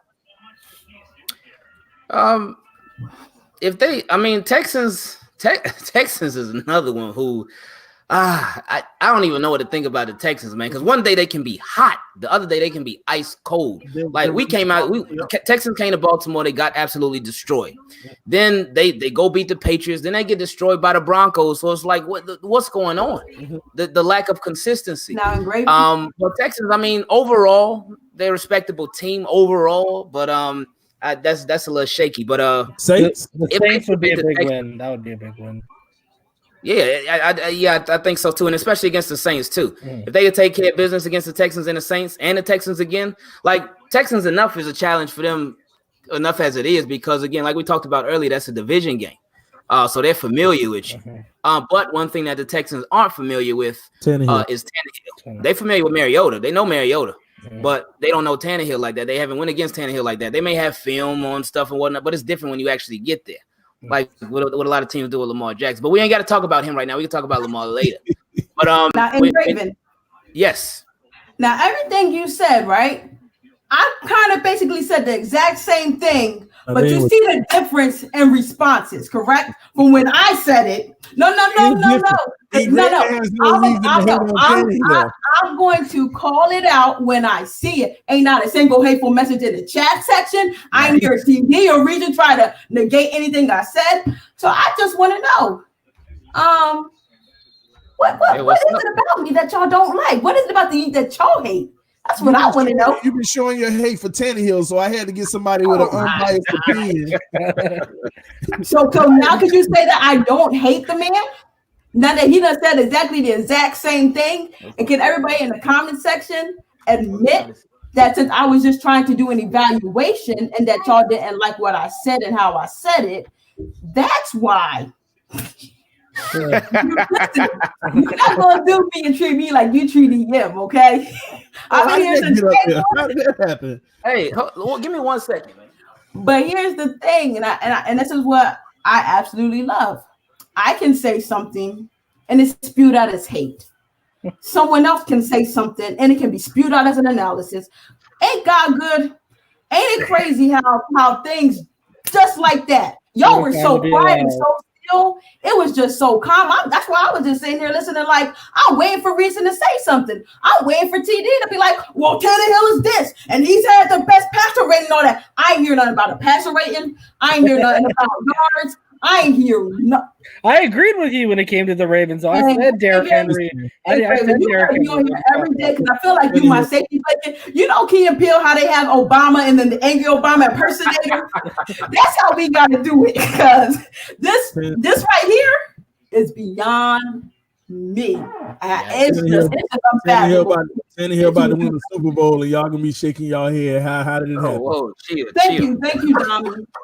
Yikes! I don't know. Tannehill in the Super Bowl. Like I got some respect for Tannehill, but I mean it's cool, man. It's cool, man. I got respect for him, but you're more worried about Bill Belichick taking notes at the end of the game you guys played and seeing him again, though.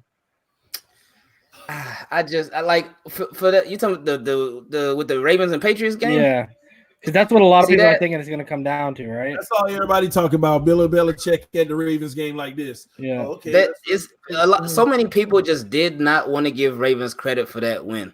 They did. I know. I talked to a lot of Patriots fans before and after Patriots lost on purpose. Patriots they wanted to figure the Ravens out. Patriots win the game when it counts in the playoffs. And I'm like, does this game not count or something? How can it not count? And right now, more than anything, since we got the number 1 seed as of right now. One thing that gets overrated that a lot of people don't talk about with that game, the Ravens ran all over the Patriots in the first half. But the second half, Ravens only had like 2 drives, man. And so they only had 2 drives on offense. But one thing that people don't realize, and a lot of people think, Patriots, they figured you guys out in the second half. But they don't realize those drives were like 7 and 8 minutes long, man. And they both went for touchdowns. Mm-hmm. So it's you got to look at context with all that stuff, man. But this Patriots team, they are not scary at all. And I know playoffs can be a different animal, but they not, to me, they're not scary, man. And I know the talk about Tom Brady falling off comes up every single year. But this year, and a lot of people don't want to put any blame on Tom Brady either. I know that it isn't all on him, but he got to take his blame too. Like I was watching the game last night, and it was in the third or fourth quarter. It was sometime in the second half. Tom Brady threw it up, and it went to nobody. It was to nobody. He didn't throw it out of bounds. He threw it up. He threw a deep pass. Went about 40 yards downfield. And the commentator was like, Tom Brady just had to throw that one away because of the pressure. It's like if he was throwing it away, usually he would throw it out of bounds, right? And they just did not want to put any blame on him. And even when he threw a pass, it was a drag to Julian Edelman. He threw it sort of behind Edelman. And immediately, once it was an incomplete pass, they were like, Edelman dropped it. But then they showed the replay, and they were like, wait a minute. Edelman actually didn't drop it. It was a bad pass. So it's like they so quick. That one that hit his hand. That one that hit his hand. That was a little behind him on that pass to Edelman. It was in the third or fourth quarter. Yeah, it was like by his hip. It hit his hand by his hip. Maybe. Yeah, I know what you're talking about. Listen, but it's crazy. When he tried to go was low, right? Like to the ground where the guy dropped it. It was like extremely low. I think was it to Myers, Jacoby Myers, or something like that? No, this one I'm pretty sure. I remember the Edelman. I know which one he's talking about. Yeah, but there was one where he threw it like low. Like, I know you're talking about Finstanity, and the guy didn't bring the catch in. Right. But it could have been caught, but you still got to put that on Tom Brady. He could have threw a better ball. But I'm gonna tell you now, Ingraven, listen, everybody's gonna rave about the Ravens regular season. They're gonna be proud of it. They're gonna say this is amazing, this is great. But I mean, for me, the Ravens won't get the ultimate respect until they are in the Super Bowl. I mean, it doesn't matter if they go to the AFC Championship game. Nobody's going to give anybody respect until Tom Brady has been dethroned. Mm-hmm. It just won't. And this is a conversation when you're talking about against the Patriots. You just can't get it. You won't get the respect until the dethroning happens. And it's not fair, but at the end of the day, that's I would be wrong if I didn't say Tom Brady ain't earned that. And the only reason I say that, because every year there's a reason why this ain't the year to fear them. For some reason, every year there's some reason. There's always a new reason. And every year it's always the newer reason is, but they ain't never had like this. And that's why. So until that team actually, I mean, think about last year, it was the Chiefs, right? It was the Chiefs. It was how they would easily, this is where the road stops for Tom Brady. And people still want to hold on to the fact of, well, if the guy didn't jump off sides, that wasn't the end of the game. That wasn't the end of the That game. was a pick. That was over. That was over. It was more than that. It was also when Tom Brady got tapped on his shoulder, like literally tapped on his shoulder, and that 15-yard penalty, roughing the passer. Yeah. But you're gonna always in the playoffs. You might as well, every team coming in might as well always account for two of those. Come on, you might as well account. But when they're legitimate game changers, you gotta keep that. You gotta take that into context, man. The legitimate game changers like that, like even the Saints game, like that one was just that was the worst. They wanted to take him to court. Saints fans wanted to take him to court. Even that game, Ingraven, things still had to be done after that. They did. They did. So at the end of the day, I understand it's a gripe, but it's still a gripe that you don't know the conclusion of. We can say that the probability of the conclusion would have been X, Y, or Z, but it's still, we don't know. We wouldn't know because it's not like it's 3 seconds left, very last play of the game, like the Dolphins yesterday. Pass interference on the very last play.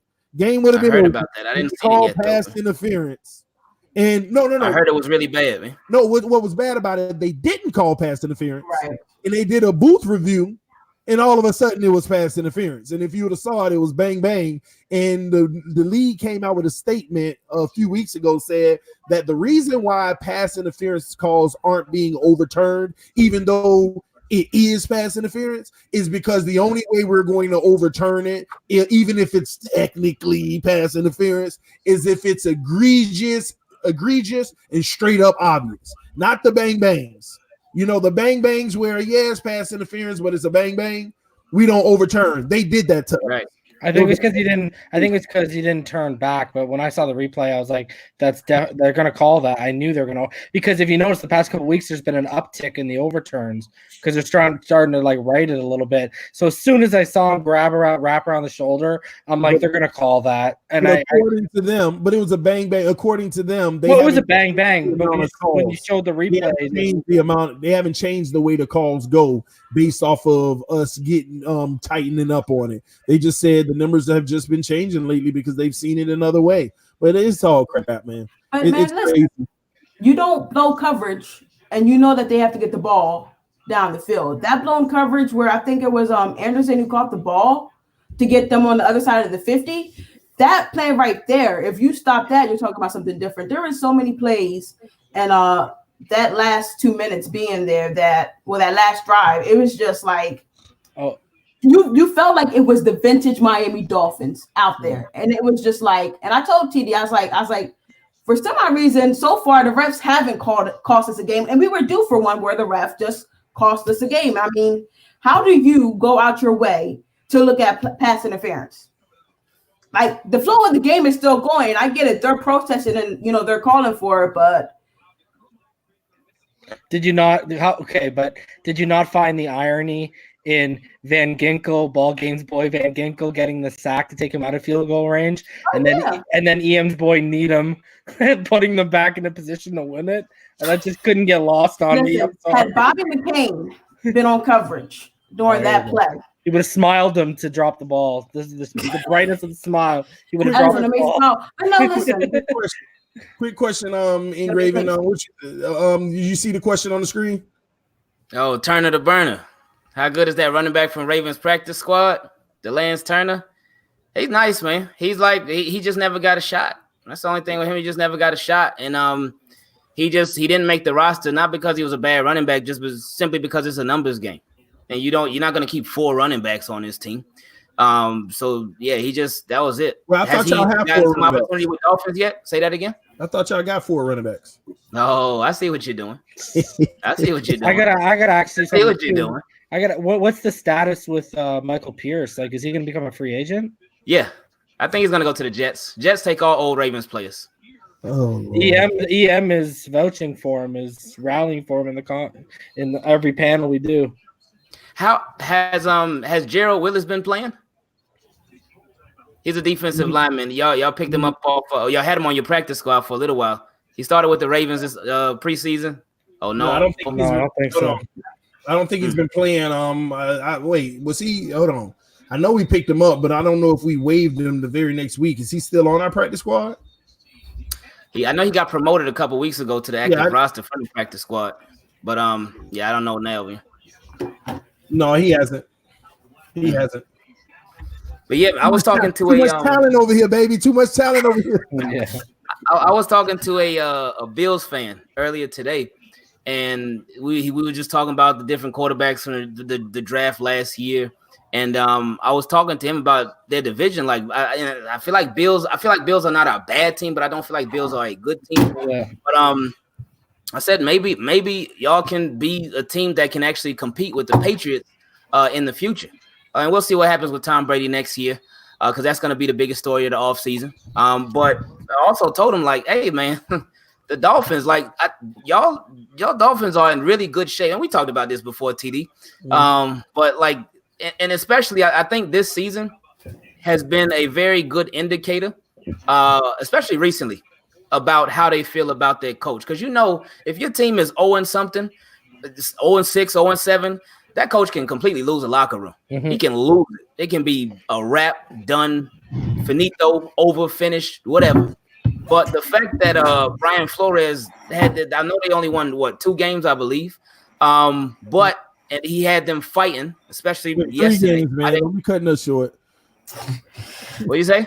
3 games. Don't be cutting us short. 3. Yeah, 3 very important. That's right, Oh, baby. Jets, Eagles, Bengals. So we don't play Bengals yet. Eagles. Colts, Eagles, and Jets. Oh, Eagles. Okay, turn it down a little bit, baby boy. But okay, my fault. I even more than. So and it could have possibly been 4 with yesterday, but he could have lost them. But for them to still be fighting like they've been fighting, with their season having been over for a long time, that says a lot about the coach. And then I was talking to him too about, y'all getting ready to have all this money, getting ready to have all these draft picks. So y'all in position to really build, man. As long as they stick with the coach, you can't get rid of him, man. You got to be patient. So tell the GM, the owner, and all that, you have to be patient. I don't know if y'all can send them an email, send them a text message, send them something. You got to be patient, man, because too many franchises, they try to rush stuff. They want immediate results, and they fail to be patient, and that's what keeps having them with so much turnover year after year after year after year after year. You know what? We're going to fire this coach. We're going to fire this GM. We're going to fire this and that and the other, and it just doesn't work like that. The best franchises, they have patience. So hopefully the Dolphins will have patience, because I know my family, they from Miami. A lot of them are Dolphins fans, so I'll be feeling for them. I talk to my uncle every week. And it's rough. It's rough, but there's a bright light at the end of the tunnel right now for the Dolphins, man. So I see them turning the corner. I think in about 2 years, but they could surprise some people depending on what they do this offseason. But I think about 2 years, they'll be right back in the thick of things. They'll be a competitive team again, consistently competitive throughout the regular season. So we'll see, man. Yeah, I see us going to the Super Bowl next year, in the AFC. So we take care of business. Knocking down all these mobile quarterbacks, showing them what time it is. Eli Manning throws another touchdown. Oh, how's he doing? I haven't even turned on that game at all, man. He got 17 points right now. Eli's celebrating like it's Christmas. That's his second TD throw, and the whole line is loving it. This is helping me in my fantasy league. This is good. Yeah. But I think Tom Brady going to Baltimore next year. Sound like dyslexic thoughts to me, man. I know. I see what you did there. Man, I got a cough. Don't make me laugh like that. Oh man. But no, man. So I want to ask you this, Graven. Top 3, okay? Top 3 threats to the Baltimore Ravens in the AFC right now. Chiefs. Number 1? I think Chiefs number 1. I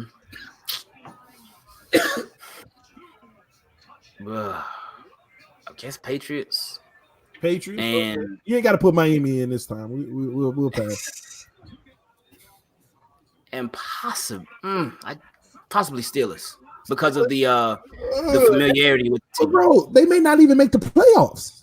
They might not, but they might. They got a shot. Yeah, they got a shot. Like they are. I mean, it will take Baltimore literally falling off a cliff, but the Steelers are still in contention for the division. If Ravens beat the Jets this Thursday, then the Ravens win the division. Yeah. When the Ravens beat the Jets? Ain't nobody in their right mind.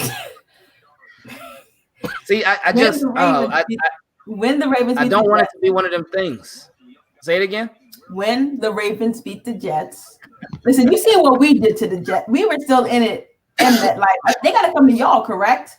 They got to come to Baltimore, correct? Mm-hmm. Without Le'Veon and Jamal Adams, yeah. Oh yeah, he is hurt, right? What's he dealing with, man? What happened to him? Which one? Jamal Adams. I don't know. I honestly don't know. What's the remaining schedule? Who? For the Ravens. We got Jets this Thursday. Then we go 2 Browns. Then we got Steelers at home. 2 Browns. Steelers at home. Yeah, y'all should win out. Should win out. We'll see, and that's why I think the Steelers may not even make the playoffs. Now, do you see y'all coaches resting y'all players in week 17? See, I've never been a fan of that. I know you want to get rest, get healthy, and whatever, but like if the Ravens, if they went out, if they went out, then they could have the number 1 seed. So if they lock down the number 1 seed, say they lock it down in week 16, and they don't even need the week 17 game, it doesn't have any impact on their schedule. If they get it week 16 and they rest the starters week 17, then they will have rest the starters week 17, and they will have rest or be on rest because they'll have a bye week. True. And then they will play. So they'll be on 2 weeks of rest. So for me, I just feel like I'm a big fan of momentum and a big fan of consistency. And I know rest is good and you want to get your body healthy, you want to get it right and whatnot. But I feel like if you just get out of football for so long, that's so much time away from taking a hit, so much time away from making a pass in live game action. I'm not a fan of it, man. At least maybe play them the first half. You could do the first half. See that I would be cool with that. If they played them in the first half, I would be cool with that. I think that's what the Patriots have done with Brady. That would be 20 days. That would actually be 20 days of no playing. Yeah, it's a long time. 2 weeks. They got to get action. He's right. They have to get action. If you're getting that bye, that's your rest.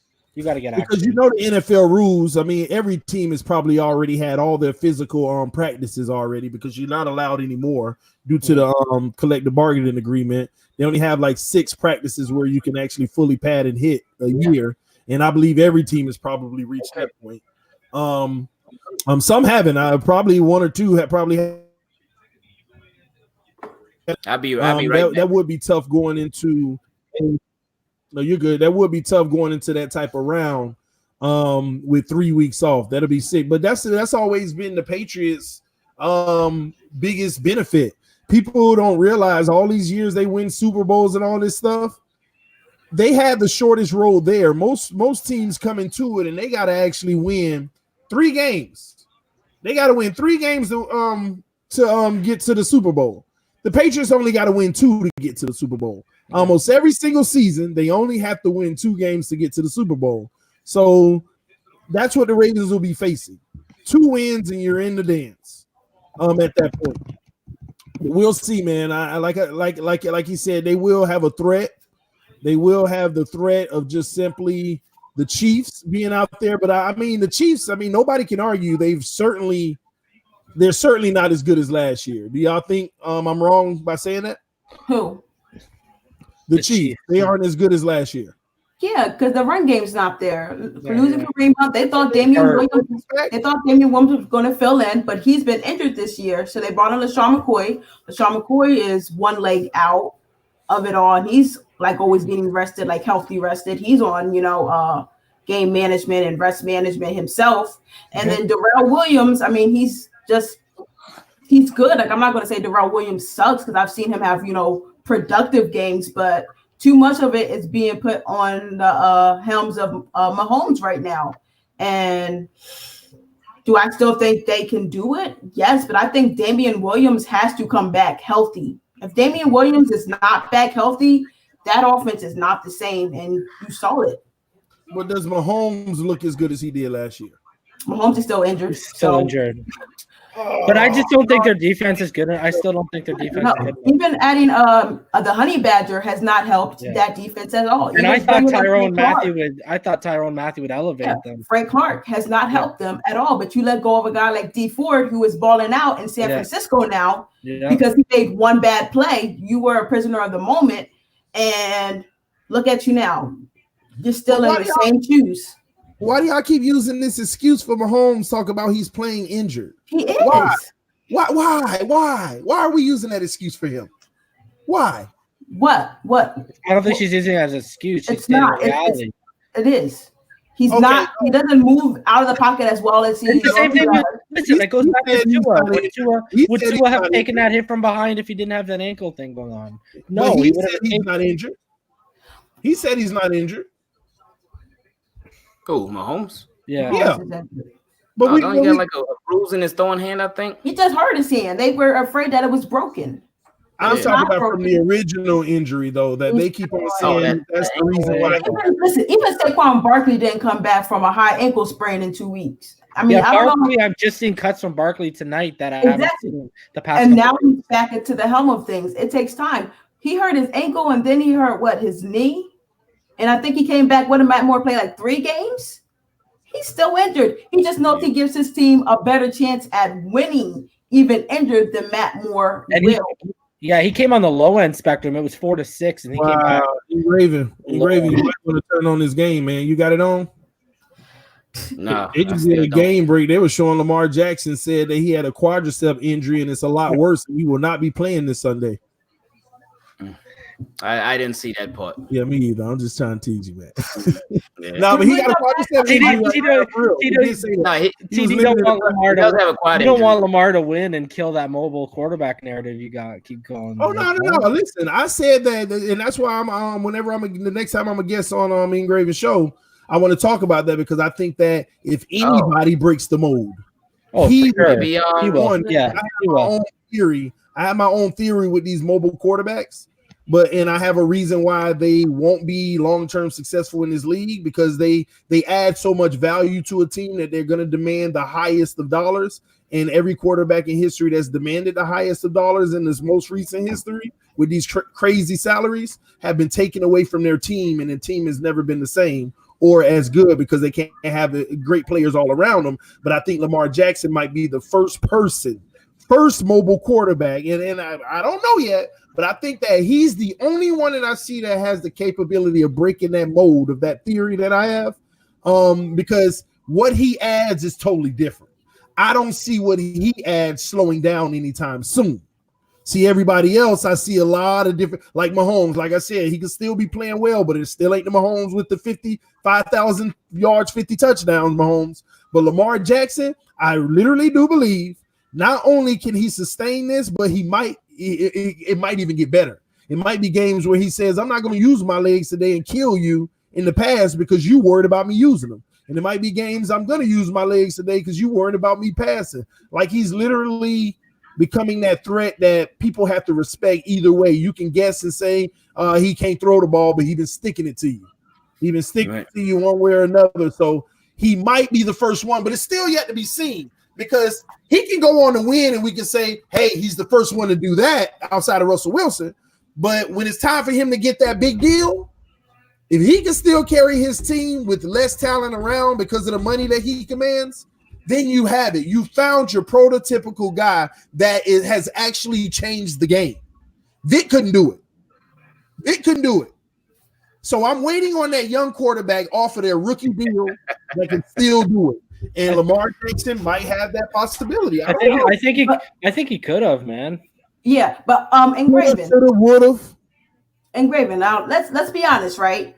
A lot of teams have figured out RPO. It's not as if RPO, there's not a defense that cannot stop an RPO because we've seen some quarterbacks being taken out of it. It's just that Lamar Jackson has out of this world speed, and he can beat your ends. Doesn't matter how wide you go to try to set that edge. Once you crash down on Ingram, he's out. He can run. He's so fast that he can zoom, past your defensive tackles, your linebackers. He's outrunning safeties. He's outrunning cornerbacks. It's just that this man right now, those legs are just completely incredible. And I believe had they gotten Vic a little bit more protection, he could have. But it's a different offense. Yeah, the cannon. Vic had an arm, but Vic, it's a different. If you put a vintage Vic in this offense that the Ravens is running right now, the record books would have had a lot to say.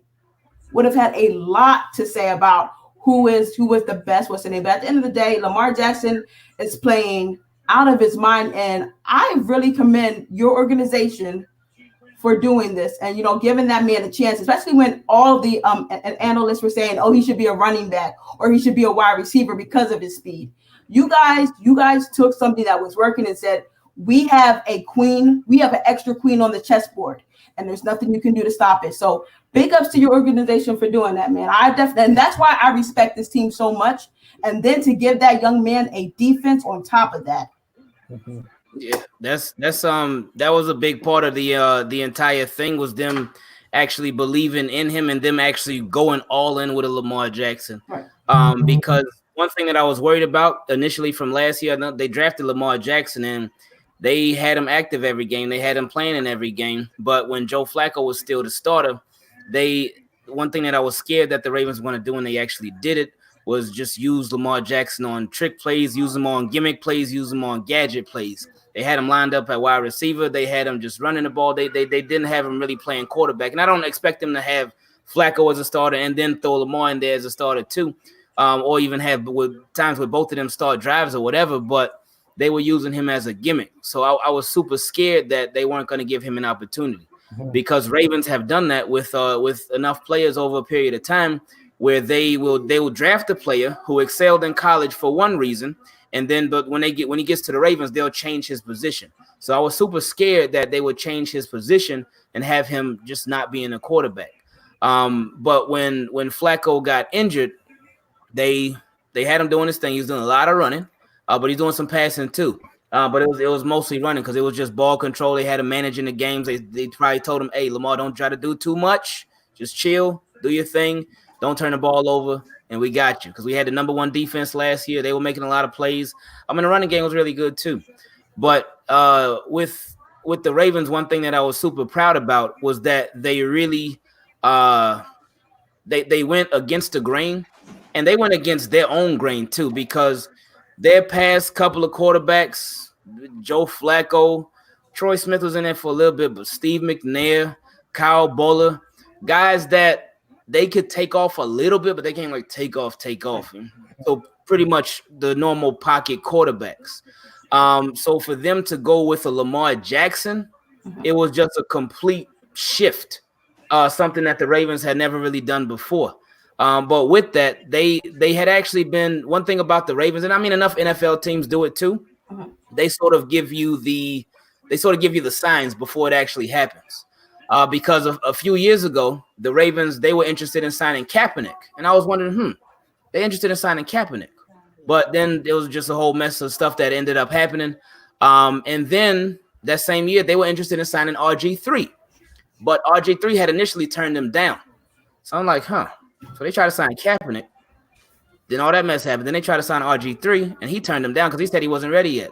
So then the following year, they tried to sign RG3 again. And this time he actually did sign with the Ravens, and that's the same year they ended up drafting Lamar Jackson. So they almost just showed us this sign that they were changing over to trying to get a mobile quarterback. So it was there all along, but we just hadn't really seen it. But now with them going all in with Lamar Jackson, it's been a beautiful thing, and that's something that a lot of teams aren't willing to do. They aren't willing to break the mold. They aren't willing to go against the grain. They aren't willing to go against tradition or conventional thinking. So I'm glad that the Ravens actually did. One more follow-up question real quick. So you guys lose CJ Mosley to the Jets, right? But which do you see as a bigger move? Them adding Earl Thomas or them going out and acquiring Marcus Peters? Just your thoughts on that. Oh, I come with questions. Sorry. Oh, yeah. Oh man. Oh, that's a. Do you care to chime in or reason? Which do you think was a bigger move for them? I think the Marcus Peters, because they won that hands down when you look at it, and then look at the context of what the Rams gave up for Ramsey, and when you compare what Peters is doing to what Ramsey's doing, It's not even close, and their secondary has been suffering since they've lost Peters. So I think it's Peters. I think he adds depth for that playoff run. I mean, because both have contributed, but in different ways. Like with Earl Thomas, he's been really, really good, but I feel like he doesn't get too much attention because he don't put up those sexy numbers. He don't get a bunch of interceptions or whatnot. Marcus Peters, on the other hand, he's been overall pretty good. He's had some bad times or whatever. He had some games with like the whole half he played bad, like in the 49ers game, but he's been a lot more good than bad, but his plays have been more game-changing plays. Well, obviously the interceptions, the pick sixes and whatnot, and then yesterday with the game-winning play. That is tough, man, because maybe you could cover it on your channel. I'm trying to think of how it would be if we didn't have one of them. And that's not really something I want to think about. But I don't know. You have to do a video on that, and I'll check it out. Have y'all lost any starters, like major starters this year due to injury? Jimmy Smith, for in the Dolphins game, actually he got hurt. But then he came back against the Patriots, so he was out from week 9. Anybody for the season? For the season, Tony Jefferson, our starting strong safety. Deshaun Elliott, our backup free safety. Who else did we lose? Tavon Young, our starting slot cornerback. I know it's more. Oh, Pernell McPhee, our starting pass rusher. So did y'all go address all those positions, or y'all just had the depth to where the replacements are good enough to start? For safety, we had signed Bennett Jackson. He was originally with us in preseason. Then the Jets picked him up because we cut him, and then they put him on the practice squad or something. Then we picked him up off their practice squad. But then we ended up cutting him. Pass rusher, we signed the Jihad Ward. Michael Pierce, he had got hurt a little bit. But then we signed a Justin Ellis and Dom Pico. Inside linebacker, Patrick Onwasu, he had got hurt. But we signed Josh Bynes and LJ Fort. So what the Ravens have done this season that has really impressed me they've been signing a lot of guys some that I had never heard of, and others that I've been like, okay, who is this? And really, what are they going to do for the team? And my initial thinking was when the Ravens first signed Josh Bynes and LJ Fort, I was thinking, okay, who are these guys? And they free agents for a reason, but they made an immediate impact like right away. So I never underestimated another Ravens free agent signing at that point. And every free agent signing that they've had, like a Jihad Ward, I had never heard of him, but he's been a good pass rusher for the Ravens, especially the past couple of weeks. Dom Pico, I knew him from being a Bengal, especially being a Ravens fan. But I was like, man, I didn't even know he was still playing.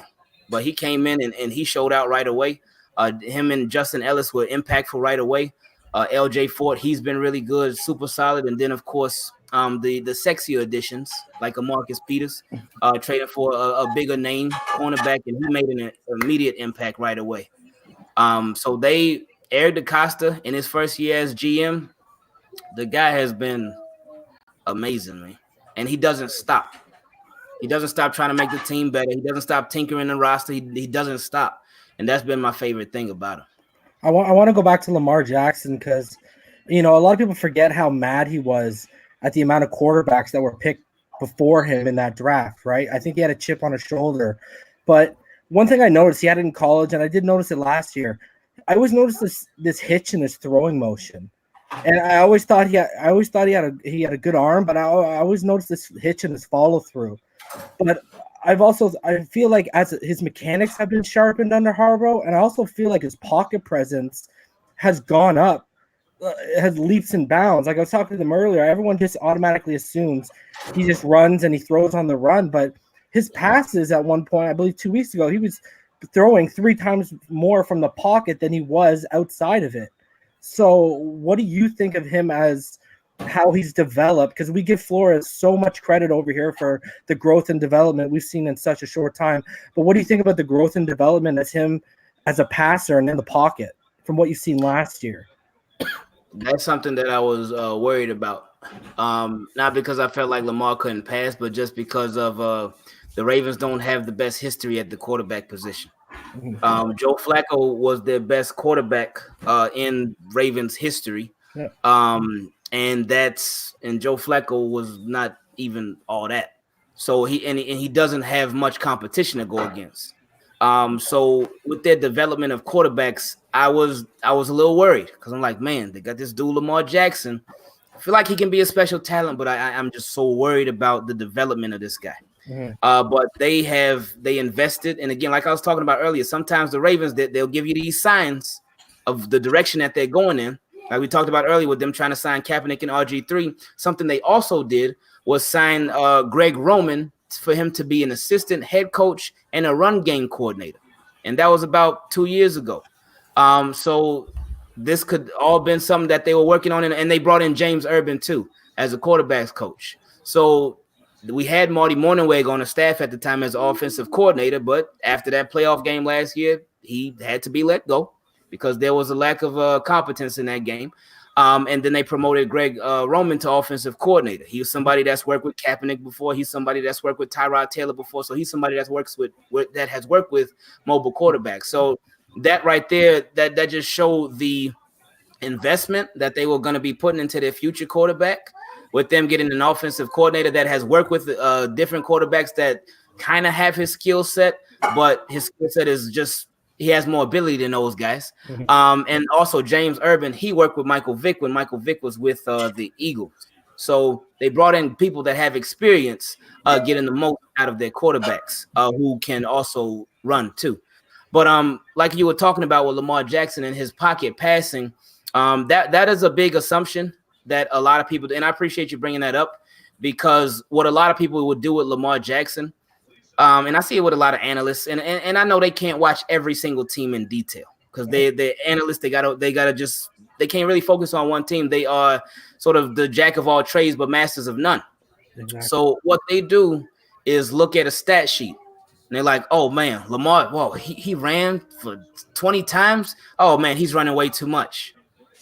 And they automatically take that and they assume that every time that he passes the ball, every time he drops back to pass the ball, that he's just going to take off. He's going to take off from the pocket and he won't stay in the pocket. But when you actually watch it, even last year he was doing it. When you actually watch the games, he waits. But you also mentioned a good point that talked about his pocket awareness and his pocket presence, and it has gone up a lot. Because last year, oh, man, he led the league in fumbles, and he only started like the last 8 games of the season. And he led the league in fumbles. Yeah. Led it. So for him to do that, some of it was fumbling when he ran, but a lot of it came from the pocket. That ball just get knocked out. Defenders coming in, knocking it out because they knew he didn't have his pocket awareness wasn't like it is now. Yeah. But now he's fumbled. He's lost 1 fumble, and that was on a beautiful play by number 36 for the 49ers last week when Lamar was running and he just stripped it. He just stripped it, I mean. And it was raining that game, so maybe the elements had something to do with it too. But anyway, it happened, goes on his stat sheet, so it is what it is. Yeah. But Lamar, he has it was 1 point. I don't know if this stat still holds, but there was 1 point where he actually led the league in touchdowns thrown from the pocket. So a lot of people they stick with the narrative, whether it's the narrative or they just look at the stat sheet. They don't look at the actual game. They don't look at the actual film. But Lamar Jackson passing from the pocket has taken leaps and bounds from what it was last year. Yeah. Okay, I have a question since we're picking your brain. I have been brutalized by your tight ends this year. Can you give me? No, I have been brutalized in fantasy by your tight ends with Hurst and Andrews and Boyle. So see, I can name all 3. So there you go. The evaluation of them. Do you think they have helped improve Lamar, or is Lamar more impactful to them? Boy, you do be coming with some questions, man. For next year's fantasy, you feel me? I got one here. You feel me? A lot of Lamar's passes, he does pass to the tight ends a lot, a whole lot, and especially Andrews. Now Hurst, because Andrews is hurt. He just got hurt the last game, but Boyle been getting his too. But I think it's a good combination of both. But it's kind of hard to say for Hurston Andrews because those two are in their second year along with Lamar Jackson. But with Boyle, I think he's in his third or fourth year. So he's been around for a little while. But Nick Boyle was just always known as a blocking tight end. He wasn't really known as a pass catcher like that. He could catch, but that wasn't really his thing. So that's why I say it's been a mix of both because the tight ends, they help him out in more ways than one. They obviously catch a lot of passes from him, but they help big time in the blocking game for the run game. They help a lot in that. They move the tight ends around. They send them in motion and whatnot. And they are good blockers too, especially Boyle. But all three of them get down in blocking, but all three of them get down in catching too. So along with them helping him out, he helps them out. And whether it's just giving them a lot of opportunities, whether it's a contested catch, whether it's a wide open catch, he looks for those tight ends a lot, and he finds them a lot too. So I think it's a little bit of both. Well, you came with it. I don't know if it's just your sister that's the Ravens fan there. I don't know, man. Man, listen, I tell people I've probably watched more film and evaluated more football than like I can talk about almost any team in depth. My dad is the type of person like, all right, Jasmine, let's go. Like if you're going to be on here, you're going to be ready for when the opportunity ever comes your way. So any team you want to talk anytime. And that's why, I really feel as though if you guys play the Titans and they give y'all 8 points because you're going to be home, but it should be more than that. But I'm being friendly. You guys cover that very easily. But also, here's the thing. Mark, one last question, TD. One more. I promise. Last one. No, you're good. You're good. Hollywood Brown, right? When he came, oh my gosh, I still have nightmares. I was gonna ask, what do you think about Hollywood Brown? He was a monster at Oklahoma and he killed us. Yeah. From what he did week 1, everyone saw that young man is going to be special because he is Hollywood Brown. And I mean, we now see why Kyler Murray not having him for Oklahoma versus Alabama was kind of a big deal last year.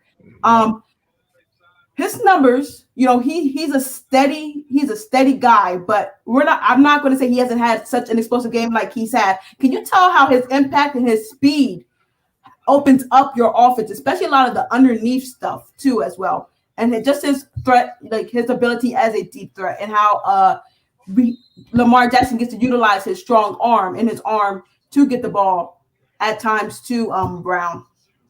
I mean, you see it every game from before the ball is even snapped. If Hollywood is out there, a cornerback may initially be playing up on him, but you will always see that corner back up. Right. Because they got to respect that speed. So that can help you in both the passing and the running game. If in the running game, it helps because the cornerback is dropped back. So that allows your runners a lot more space on the field. And that's one less defender, or not necessarily one less defender, but that defender is going to be getting to the ball carrier a lot less quicker than somebody who's closer to the line of scrimmage would. Now for the passing game, Hollywood, it's just – they haven't been able to get him involved too much recently, but he is somebody, he can make some really tough catches. And I've been super impressed with him and with the tough catches that he makes. He doesn't drop too often. He has had a couple of drops, but he doesn't drop too often. And when he gets the ball in his hands, he can take off. He's too fast, man. It don't make no sense how fast he is. Yeah. But he's still hurt. Right. And it's clear that he's still hurt. Whenever he catches a pass, every pass he catches, the only pass I haven't seen him do it for was a pass he caught yesterday, but that's because it was a screen pass and Lamar set him up and he got whacked by 2 Bills defenders. But besides that, every single pass he catches, if you watch it, you will see him. He'll catch the pass, he'll run. If a defender's close, he'll slide or he'll run out of bounds. Right. And I think he's just really trying to protect his body. Because I don't think he's going to be completely healthy until next year. But I hope they can get him involved. They're going to need to get him involved more and more, especially once playoffs come, because his impact is big, man. And that obviously goes beyond the catches that he makes, but it shows the respect that defenses have for his speed. But if you're not giving him any opportunities, if you're not getting him the ball enough times, then defenses, they not even going to pay attention to that. But hopefully that does happen and Ravens can catch him off. Now, listen, one of the panelists who normally is on here but has decided not to show his face due to recent technical difficulties, he says that Hollywood Brown is one-dimensional route runner at this point. Do you care to elaborate how he can run more than one route successfully? He's definitely not a one-dimensional route runner, but I think people may think that because he just hasn't been involved consistently in the Ravens passing game. So if you don't see somebody consistently making all these different types of catches in the offense, then you may think, okay, they just like running deep and that's it. They can't do anything more than that. Their route tree is super small. Their route tree is limited, blah, blah, blah. So I think that's what it is. That's why EM Dolphin fan may think that he just. I was not going. So that's it. I'm watching the comment section too. I'm glad you called him out. I got a question for you. All right. Because I think Lamar Jackson is raising his game over and over and over, but I still don't even think he's reached his peak. And what I mean by that is, I think he still has an upside, and I think the Ravens, and you correct me if I'm wrong, I think they would prefer him to even become more polished to the point to where he doesn't have to use his legs at times. Even if he has to at times, we understand that. But I know y'all would like for him to use it less, just due to the injury probability, because once you start getting those major injuries, sometimes things never are the same. But this aspect of, and I preface that by saying this aspect of the game, I want to get your take on it. How is his command of the offense in regards to control, play calling, audibly, that aspect that nobody talks about with him, nobody mentions, nobody even speaks on? Is that something that the coaches have given him the keys to, or is it still something where we're taking it one step at a time? We're maximizing what we have now, and as he continues to progress, he's going to be that audible. And I ain't talking about going to huddle and call three plays. If this doesn't work, we audible to this. I'm saying he can read a defense and put us in the best play, because that's where you limit the amount of runs based off of your smarts and being able to audible into what's necessary based off of the defense. Is that something he's starting to do, or how is that looking on his name? I haven't seen too much of the audibles yet. As far as he has been calling the plays though, because he has gotten the little play sheet on his his wrist, and just he's one big thing from last year that he had a problem with was remembering the plays. Before every offensive play, what he used to have to do was run to the sideline and get the play call from the offensive coordinator, and then run back to the huddle and give it to the offense. And there were a lot of times where Ravens got delay of game penalties because of that. And that has completely been eliminated this year. It's been a big change with that for the better, because there's been none of that. And just when you watch him, he just looks so much more confident than he did last year. Now, as far as audible, like I said, I don't see much of that. But one thing that I do see, and like you said, nobody talks about this aspect of Lamar Jackson's game, is with the reading of defenses, because he pre-snap, he'll be sending guys in motion. And when you do send guys in motion, that can be an indicator if the defense is in man or in zone. And also when you do your oh man, it's slipping my mind. The pre-snap reads, adjustments. What are you looking not for? the reads, the pre-snap. I can't think of it right now. When you're not saying hike, but you snap count. There you go. Yeah. So when and the defense, you know how when every quarterback does that, and the defense will sort of jump a little bit. Yeah, see who's coming. Yeah. So he does a little bit of that, but more so just sending the guys in motion and then looking around. You see him looking around every single play. And then another reason that I think that his ability to read defenses is something that a lot of people I don't think they realize how good it is. I'm not saying, he's the best guy at reading defenses in the world, but he's definitely taken a big leap from this year to next year. Is something that we talked about also with Ryan Tannehill, is the efficiency. Because Lamar Jackson, he's thrown how many touchdowns has he thrown? 20, I think 28, maybe 20, something like that.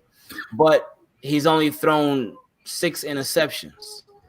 And for him to be leading the league in touchdown passes, and he's missed an entire game's worth of time because there have been 4 games where he sat out for the fourth quarter. For him to be doing that, it just speaks volumes to me on how efficient he's been. And if you're throwing all these touchdowns, you're not throwing interceptions, especially with a limited amount of passes that you're throwing. That lets you know that he's not turning the ball over. He's not turning the ball over. He's careful with the ball, and so that means he's been able to get the ball to his pass catcher in all of these different defenses and whatnot. And we've seen different defenses come at him. I've seen this week the Bills, they ran a lot of cover 0. So did the Patriots when they played Lamar. And there's been some who ran cover 3 a lot. I think it was the Rams. Yeah, it was the Rams. So he's been doing his thing. So with him reading defenses and him just again, the audibles before the snap, they haven't really been there too much, but he has definitely had a lot more control of the offense. Now that would be, like you said, he hasn't reached his prime yet. He hasn't reached his peak. He hasn't peaked. So I think that would be part of reaching the prime. That would be part of the process of him reaching his prime would be where if he starts calling audibles. Oh man. Yeah. Now that would be nasty. That would just be ridiculous. And as I asked you that, somebody put this comment, and that's why I asked, because typically with the style that he's playing now, it isn't sustainable more than 10 years due to the high exposure of injury just by putting his body at risk and being out there. But that's why I say what some people don't realize with mobile quarterbacks, why a lot of them end up settling in and being even better with the least amount of throwing is if he can make that transition, and this goes with efficiency. He's going to run for the next 2-3 years, if you ask me. Mm-hmm. But if he can start to make that shift and transition to make it just take away about 40% of the runs he's running now and make those passes, but that's only going to come whenever you can tell what the defense definitely is in and you know which play can beat that. And you can't expect a guy like that to be able to do that now. But that's why I asked the question to see if he's starting to phase into that realm. But those are the early signs. Seeing that a guy with the cadence and the pre-snap reads and he's sending a guy in motion to understand which type of defense they're in. When you master that, you can start to pick up those responsibilities. That next step is simply, hey, what's the best play that I can go in this defense that I see right now? And if he can make that call at the line of scrimmage, nobody can stop him, and he wouldn't be risking injury in that situation. So I personally think that's the next level. That's why I've been telling you lately, I think that he might be able to break that mold and be that first guy that gets a big contract and still have what it takes to carry his team with less talent because of what the contract gives. But that's what has to be achieved for that to happen. And that's why I've never heard anybody talk about that aspect of the game if he's improving in that area. So it's good to know that he's doing those basic things to transition into that point. Because if you ask me, that's perfect time, and he's on the pace to where he needs to be at this point in his career. So that was my thought on it. Any final thoughts on that piece? I mean, I think it's almost sometimes when I really sit down and think about it, it's almost scary. Mm-hmm. It's almost scary. And again, like I said, I don't just say this as a Ravens fan, but just as a football fan in general. It's almost scary when you think about the potential that this dude has and how good he could possibly be, and the fact that this is only his his second year. First year starting the entire season. He is 17-4 as a starter. He's lost his 4 losses were twice to the Chiefs, once to the Browns, and then in the playoff game to the Chargers last year. And the losses, one of them came by 3, the other one came by 3, another one came by 5, and the other one came by 15. So, and of course, it's not all him. Because I know a lot of people, media, fans, they tend to give Lamar all the credit, and it's a team game. Thank you. This ain't NBA, so it's a team game. But his impact on this team has been crazy. But like I said, he hasn't even reached his ceiling yet, and it's scary to think about it. To Anthony Manzano's comment, he said, do you think Lamar Jackson's playing style can last for 10 seasons or more in the NFL as a starting quarterback? Because look at Michael Vick. And that's, of course, the comparison that a lot of people automatically do. With Lamar Jackson, I mean, two quarterbacks, they both fast. But to me, they're completely, not completely different, but they're very different from each other. Vick, love his game. But Vick was reckless. With Lamar Jackson, everybody says the same thing. Not everybody, but a lot of people say the same thing. How long is this going to last? Just wait till he takes a big hit.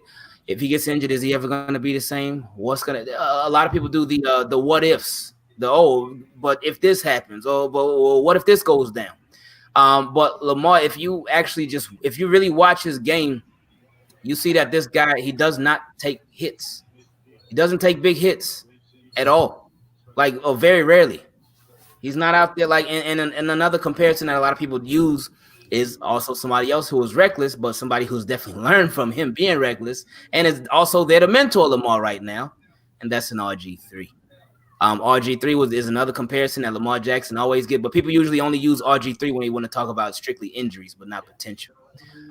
With RG3, he was somebody else, all the potential in the world, but then once Lodi Nada hit him, that changed the game. But RG3 also, he was not somebody that protected himself, because when he was with the Redskins, he was reckless. The Redskins finally got rid of him. He went to the Browns. He was still reckless. RG3 is like he was allergic to sliding. He was allergic to not taking hits. He was allergic to trying to stay healthy because he would always be hurt. He's a quarterback that could get the job done, but he always stayed hurt. But with Lamar Jackson, he's been the exact opposite because he has protected himself. Like Speedballer just said, you got to catch him first to take a hit. And I think that's the thing with him. I think defenders are almost scared to go full throttle at him because they know that he can make you miss like that. Move. Right. Like you have to respect his ability. You have to respect his speed. You got to respect his agility. So with that being said, is this play style sustainable? Yeah, I think it's sustainable as long as they want to make it sustainable. But I do think they do need to they are going to need to continue the trend that they've been going on. Yeah, as you're still doing a lot of running with Lamar, which is fine, but he's protecting himself, but they still getting that passing in too. So if he can continue to have a good mix of both. Is he going to break the rushing record every single year? I don't expect that to happen, but I like them letting Lamar be Lamar, because I'm always against when teams draft players, because I've seen the Ravens do it plenty of times.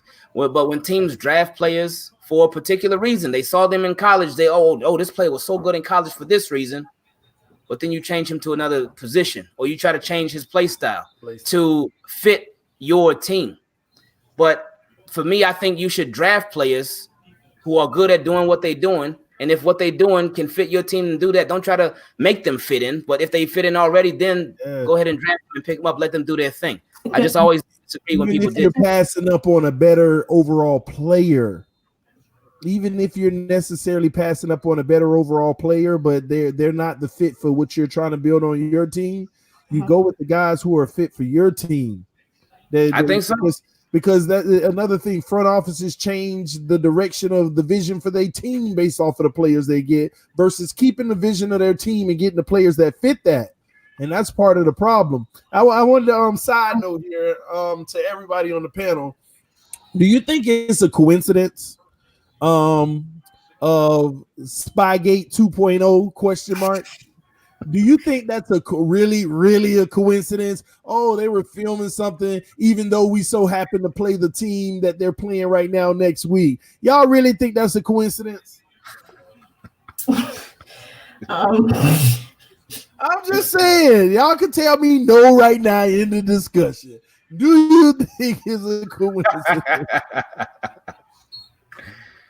I mean, what did they say it was for? Their special on doing your job. Like, it's crazy that man, listen, it's crazy, man. It seems like it's always something. Yeah, it's always something, and now it's double trouble because with the whole thing with the Chiefs and their equipment, they just happen to go get sent to like New Jersey or something. It's always something. But can I piggyback off of what Engraven was saying in regards to Lamar and Vic's career? I mean, people have to take in the totality of what Vic's career was and the circumstances of how he played. When Vic first came in, he was lighting up his league. He was doing his thing. I think he became the first $100 million contract man, if I remember correctly. They paid him because they knew he was the future. Then he goes away from the game for a stint. Well, I'm not going to bring that man's past in history. We already know what it is. Then he comes back and he has to sit behind Donovan McNabb. Also during that time, you bring in a guy like Deshaun Jackson who is just straight up speed. You throw the ball down the field, he's going to catch it, he's going to get you touchdowns. Then you insert in Michael Vick. So now he's in a position where if he wants to play, he kind of has to tread water and do what the coaches say. It's not like they're saying go out there and be Vic. No, they wanted him to pass the ball because you had Deshaun, who could have been, very explosive in that locker room had they not gotten into him.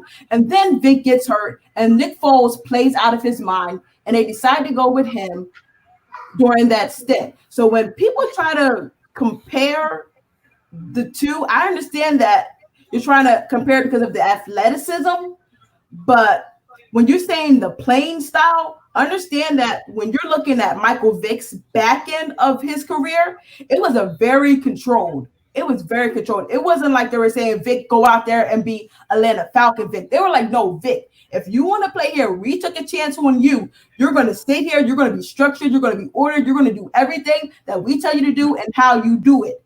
Whereas I believe Lamar Jackson, because the man is not only good on the field, the man is great off the field. The man, he just has this thing about him. And shout out to Big Trust, Mark Ingram, because I think that is a great mentor to bring into that. And to have a guy that behind you so much, a veteran like that, I think that is helping him with his confidence and his development. And we don't talk about that enough either. Well, I mean, the media doesn't, because I mean, that's not my job to talk about. But, I throw things in when, Engraven's here. Why not? But I don't think they have the reins on Lamar like that. You understand? Vic could have been Vic post. I mean, I don't think he still had that same speed because, I mean, when you go away from the game and you have to relearn that speed, it takes time to adjust. You feel me? And It's not like the Eagles didn't have some good seasons underneath Vic. They did. It's just that once Vic got hurt, they moved on from him. And then he never really got another fair shot. But what people forget, Vic's arm strength and arm talent. And so I said this about Lamar earlier. With a guy like that, right now you can be a burner, you can run around the field, that's cool. But when you get to year 5, year 6, that's when your reading of coverages, your post-snap, your pre-snap reads, they need to be really improved and really grow because you're going to be relying more on that pocket than your legs because, whether it's hits or whether it's father time, eventually that 40 is not going to be what the same it was in your first 2 or 3 years. So people forget Vic had that arm talent to be that kind of quarterback, and he became a guy who extends plays. He wasn't a run first guy like how he was in Atlanta. And that's what Lamar's eventually going to have to become. So that's why I think his development as a pocket passer right now is so critical because he's going to be relying it more and more and more as his career develops. Man, listen, and people forget, even during that Heisman year that he had in Louisville, Lamar Jackson was throwing that ball. And a lot of the times it was down the field. That man has arm strength, and that's why I like them bringing in a guy like Hollywood Brown. And Snead, too, keeping Snead on because he was speed. They've surrounded this guy with a lot of speed, and, it's not given a lot of credit. But I believe, they're letting him, tone this thing in. But once they take, completely say, Lamar, go out there and you have everything. Man, listen, this league is really in for a rude awakening. And if these defenses don't wake up fast, it's going. The Ravens have the chance to run this thing for the next 20. And it's crazy to say that because I'm a Dolphins fan and I know we gonna have some say in that. But what Lamar Jackson can, if you're telling me that this man is running RPO right now like nobody's business, and then you tell me that he has a strong enough, and he's doing, and it's not like he's doing it with the wide receivers, he's doing it with the tight ends. So it's it's just a mismatch across all the boards. They'll cover that 8 against Tennessee. Tannehill will look like Tannehill against this Ravens defense. And, everything will be back right in the universe. But pick up for y'all. My system keep on putting out facts on the screen. I don't know why I just random facts keep coming out. Y'all forgive me, man. I'm trying to fix it, man. I'm trying to fix it. It just won't stop throwing them up there, man. Oh, boy. Oh, wow. The Kings beat the Rockets. Listen, at the end of the day, I think the Ravens have the best team in the league right now. I just really think that Tennessee's coming on as of late, and they're very scary. I think they can compete with anyone, but that still don't change the fact that the Ravens do have the best team in the league right now. And at the end of the day, Lamar Jackson, again, I don't think we've ever seen this before. We could talk about what we've seen, but a player of this caliber, the way he's doing it and how he's doing it, and it's a beauty to watch. And You can't do anything but be impressed, and anybody who says otherwise is literally hating, in my opinion. I will say opinion because I don't want to discredit other people, but that would be literally hating, in my opinion. And it's just, at the end of the day, everybody's going to ask the same question: how long will it sustain? That's all it's about, man. How long will it sustain? Is this something that they can continue to do? Because all it takes, whenever you get in January, all it takes is one game. All it takes is one game. And that's the real hump. That's the real test. They've gone through some tests in the regular season, but the real test is not letting that one game get them, like the Chiefs did last year. Whether it's a guy jumped off sides, whether it's a tap on the shoulder, the reality is you got to be so good in January where those things don't even matter, because at the end of the day, there ain't no forgiveness in the NBA or takebacks. All right. But that's just my thoughts. Again, to Ingraven, everybody over on your channel, man. Big ups to y'all. I mean, y'all know what time it is on y'all end, and I hope that I'll actually hope I hope y'all see success with him. And that's only because we're not in it, but I hope y'all see success in it regardless, though. Anything over the Patriots. But we shall see, man. It's something that the truth is you won't know 100%. Because, and I don't know if you agree with me, Ingraven, it's not just about, shocking the world and winning the Super Bowl this year, but every franchise should be hoping to build something that's sustainable, and that's what it's going to be about. And we won't know for another couple of years. You got to go through that test, and I think you got to go through that contract period. How is the team after that? All of those things, and that's the real testament. But, hey, if you can grab some Super Bowls before then, why not? So big ups on that end. Any other thoughts, guys, real quick before I start commentating the game a little bit more?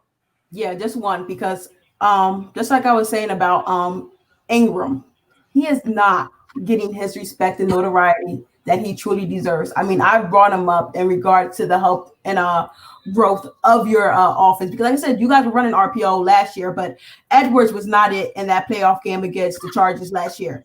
Do you think Ingram can be that it factor to keep this thing going, to keep this train going? He has been. When they initially signed Mark Ingram, I wasn't against the signing, but I wasn't for it. I'm like, we already got a Gus Edwards. What do we need another power running for? What's the point?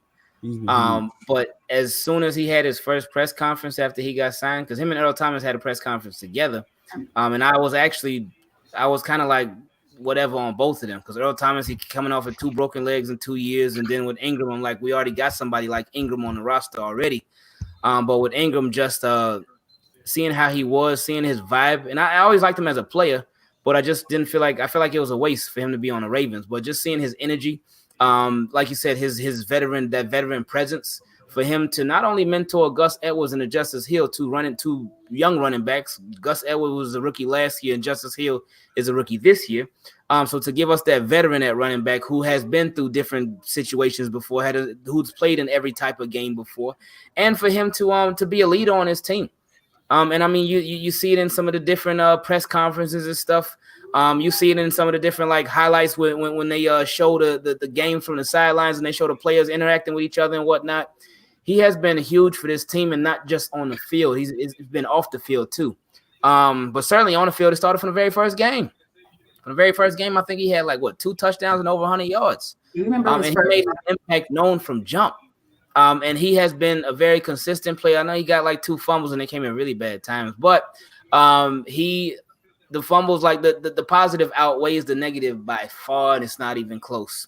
Mark Ingram, I've been a just even bigger fan of Mark Ingram since he came on board, and he's been really, really good for this team. And again, his numbers aren't the prettiest in the world, but if you realize the impact that he's had on his team, because he not only impacts the running game, he impacts the passing game too, with catching passes out of the backfield, and that's been big, especially when you have a young quarterback who may not want to take all the risk in the world yet, and you can dump it off to a running back, and he can pick up a quick 6-7 yards like that, man. So yeah, Mark Ingram's been a real deal, man. Oh, y'all have an EM Dolphins and y'all have a DM Fins? Yes. We don't really pay EM Dolphins fan anymore. But EM is cool. But, EM is a real cool dude. Look at Saquon fight for those couple yards, eh? I don't know if y'all are watching. But hey, guys, y'all a question. Oh, go ahead. Oh no, well, let me give you a shout out first because it's well deserved. Y'all got to make sure, man. Y'all make sure y'all see him replying in the comment section. Y'all go check out Engraven Vids, team Keep It Clean. You gotta click on his avatar right now, subscribe to his channel, guys. He don't just talk about the Ravens. That's the thing. So don't think that I don't want to go listen to any Ravens talk when Tannehill's better than Lamar anyway. You ain't got to worry about that, okay? He talks all football, man. Everything that goes on in the league. I see the updates all day from the different teams. What's going on in the NFL? So you gotta check him out, man. Now his channel be rocking and rolling. I promise y'all that, man. He be up like 5 a.m, man. I don't know about all that, but he be up pretty late sometimes. Man. Y'all have to hit that subscribe button. Go check him out and make sure you go watch some of the content and join his conversations, man. It's like this and more, man. It's like this and more. So you gotta go. Trust me, it's a must watch. All right. So shout out to Engraven and team Keep It Clean, and make sure when you go over, you keep it clean. That's what I love about them, man. They have a forum with a lot of people that know how to have a good conversation, which is what it's always about, man. If we just get rid of EM Dolphins fan, we could probably get to that point. But anywho, man. But Engraven, you say you had a question for us?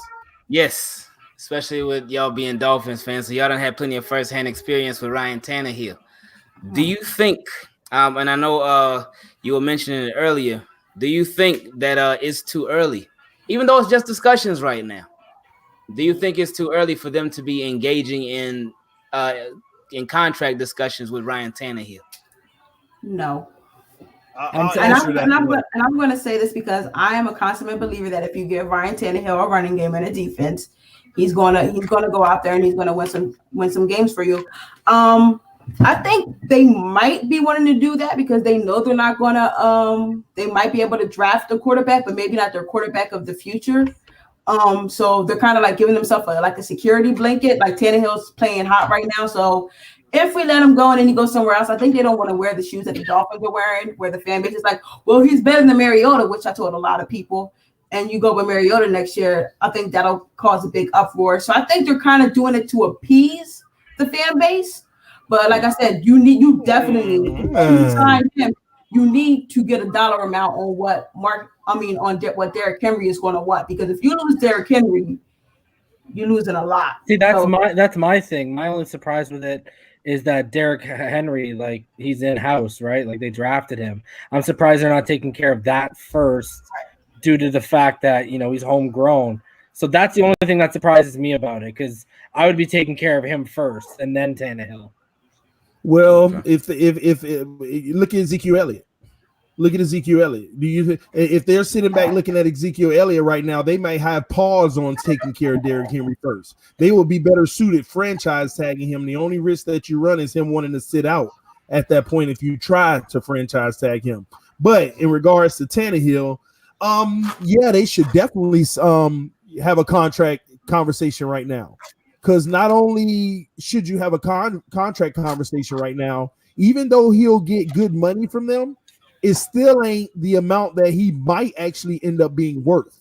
You might save a few million. I don't care if it's $3 to $5 million per year on locking him on a deal right now. I mean, Graven, you got to understand, this guy is a legitimate quarterback in this NFL. The only knock on Ryan Tannehill is he needs a team around him to show his very best play.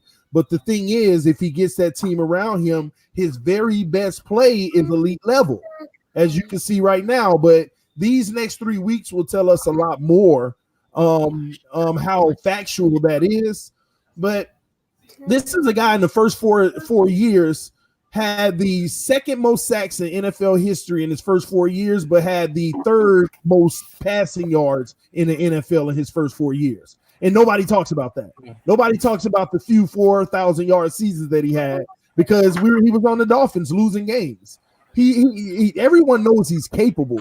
He can put the numbers up. It's just that when it comes to the point of winning games, and his biggest knock from a lot of fans in Miami is, well, look how many games he lost us. You tell me, Ingraven, if Lamar Jackson has 4 minutes left in the fourth quarter and he's down by 2 touchdowns and he has the length of the field to go twice and it's 4th and 13 and nobody's open and no running lane, what is he going to do? Is he going to throw the ball away or you got to take a shot? And when you got to just throw it up. Thank you. And when things like that happen for Tannehill, our fan base said he lost us the game. Or he would drive it. He would drive it, and we'd leave 45 seconds on the clock, and the next team would just take it down in 45 seconds, and all of a sudden we lose. Like Aaron Rodgers and Andrew Luck did that to us all the time. Game-winning drive down the field, 70 yards, touchdown, and left the other team 45 seconds, and we still lose the game. Yeah, but Tannehill lost us the game, or whatever reason it might have been. The problem is it was too many reasons, and people started to call it too many excuses. And you know how it goes. And when he reached his, and the crazy thing is he went through all that brutal beating in the first 4 years without injury.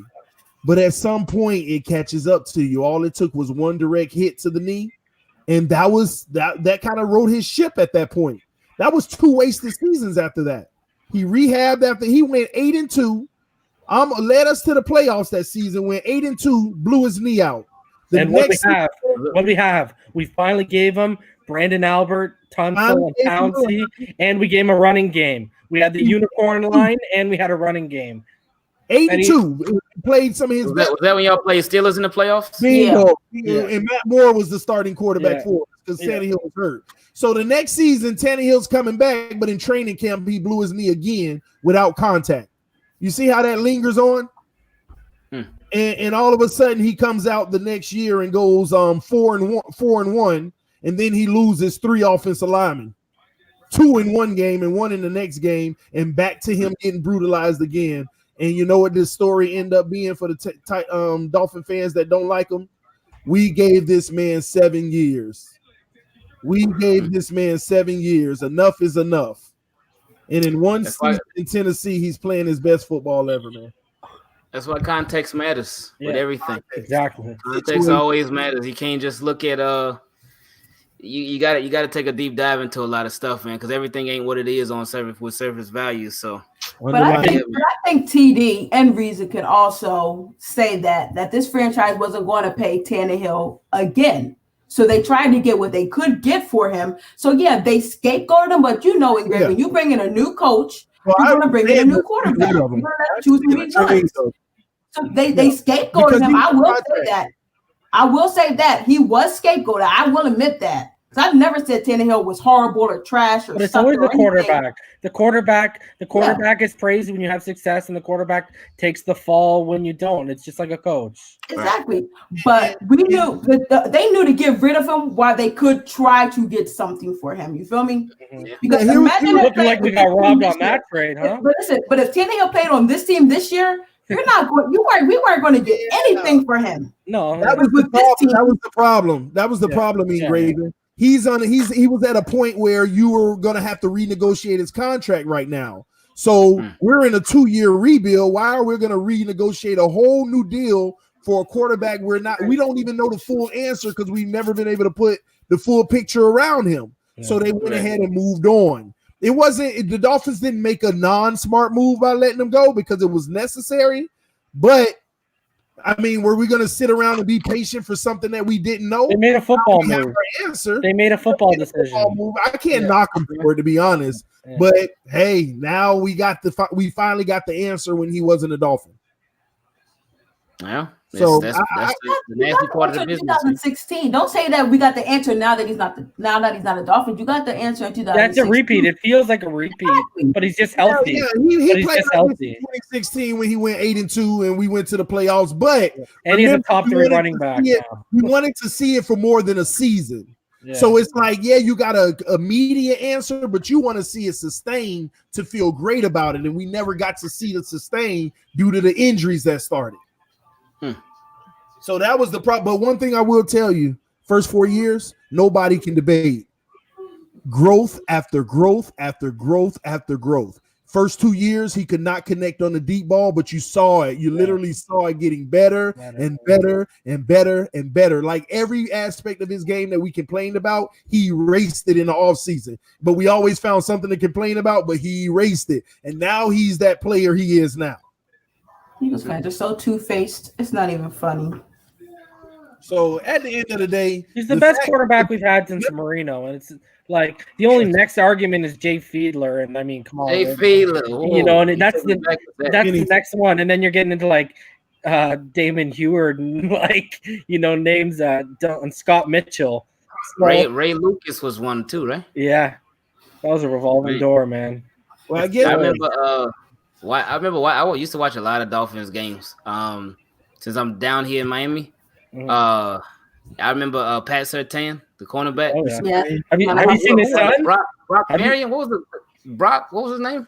Brock Marion. Yeah. Brock Marion. Jeremiah Bell. They were nice, man. I used to like Pat Surtain a lot, man. Have you seen his son play? The son's really good. Really? For Bama. Yeah. Yes, for Bama. He's going to be a top 10 pick next year. I think he's like top 5 in coverage grades this year. So he's really good. Yeah. You're so blessed as an Alabama fan, Insanity. You have no idea. How? Oh yeah, that's a good question. Graven, This is like the first year in how many years you haven't gone to the playoffs since it started, right? This is the first year.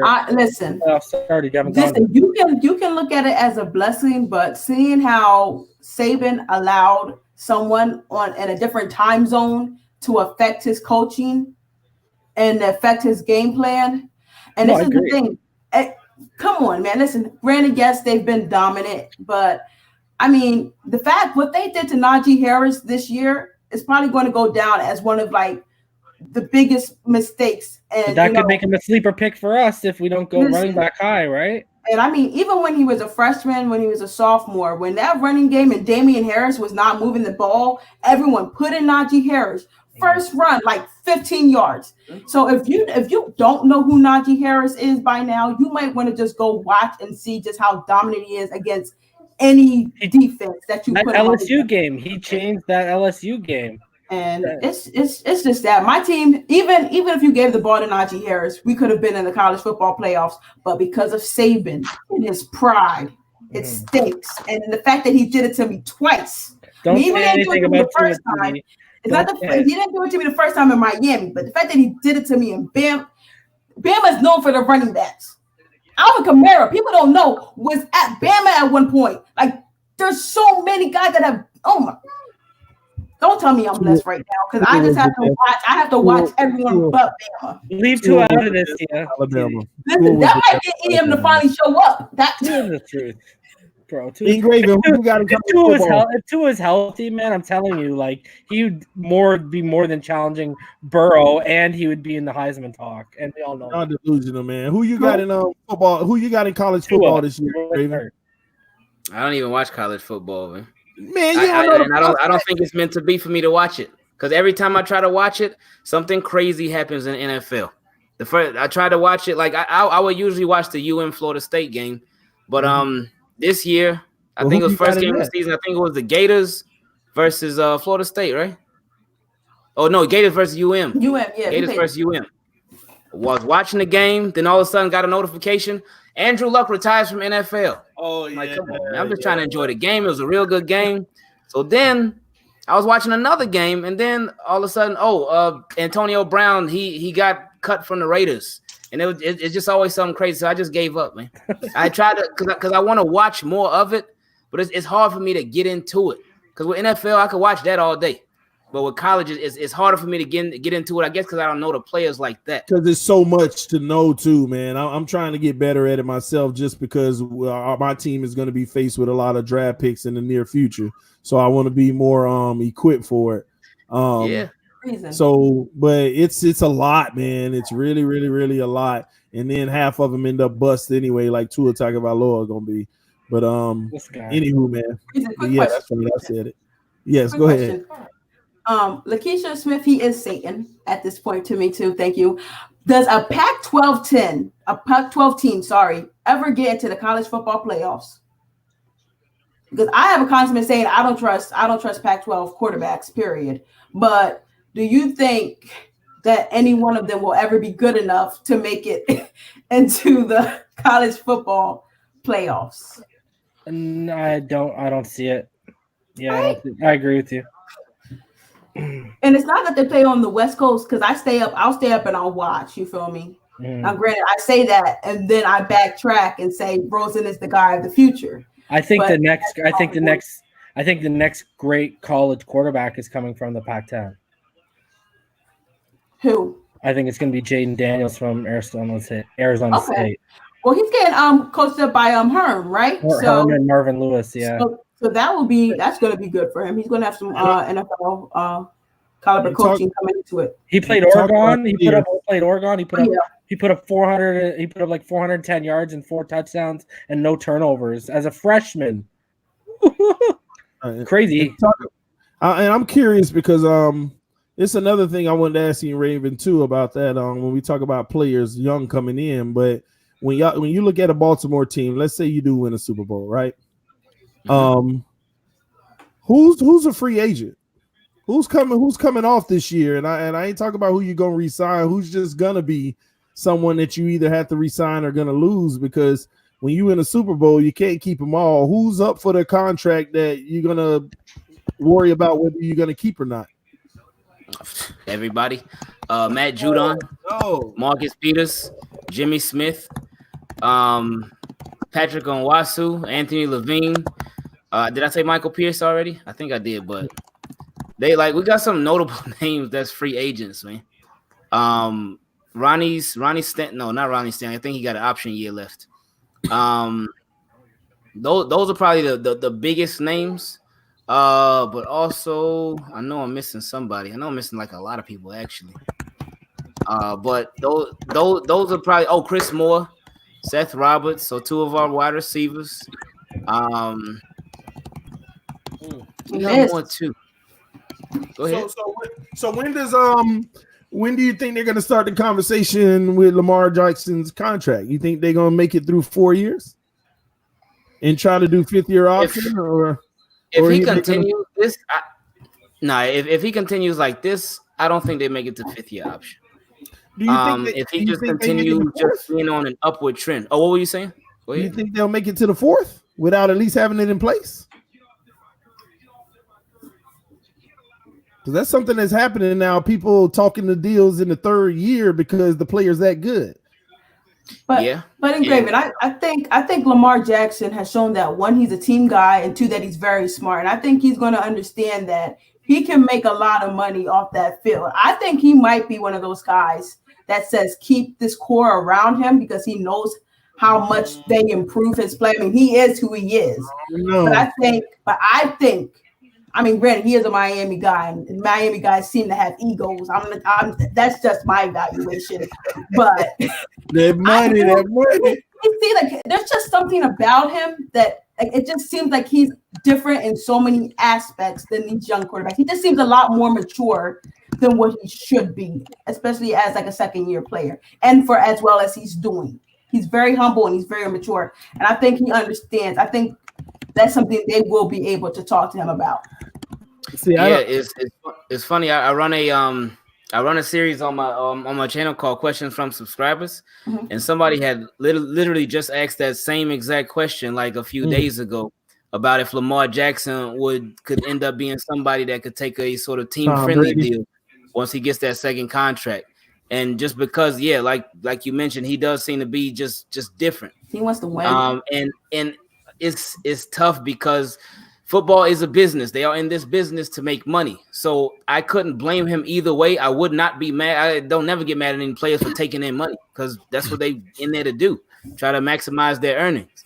So I would like if he did, and I could really see him doing it because it is Lamar Jackson, so he just seems to be different. But at the same time, it's like it's such a tricky situation because he want to make his money too. Like you said, he is gonna have his endorsements and stuff off the field. I'm sure he gonna have shoes. He already making a lot off the jerseys and whatever, and his memorabilia and whatnot. He already got his own little clothing line and whatnot. And I expect him to be on Madden next year too. I don't believe in curses, but I expect him to be on Madden. I wouldn't prefer he was on there, but it's like you saw what happened with Patrick Mahomes last year. He took the league by storm, lit it up. He was on Madden. Then the following year, I think it's gonna be Lamar Jackson on there. It's almost like a guarantee at this point. But I think it's a possibility. Oh, go ahead. What you said? Or Tannehill, one of them two. But but I want to answer that. I don't see it happening because here's why. And you're right. He is a Miami. He ain't a Miami guy. He's from Broward, by the way. All the same difference. But you ask somebody from Miami or Broward, they won't say. Don't nobody say I'm from Broward, like. But he's from Broward. But anywho, listen, Lamar Jackson, Patrick Mahomes is gonna get his $40 million. Lamar Jackson is gonna be the one that be up for 42. If he continues this, and he wins the Super Bowl, they're gonna be, man. You think he gonna see? Let me tell you this: is even if he took a team friendly deal, for Lamar Jackson would probably at that time with the cap and things would be about $33 million a year. That would be a team-friendly deal. But you don't think a guy like Lamar Jackson, see, you say value off the field. You know what gets you more value off the field is notoriety and status. I am the highest paid quarterback in the NFL, gets you more money off the field. That alone, the status of having been the highest paid quarterback in the NFL will get you the notoriety and money off the field with more deals just because your notoriety is growing.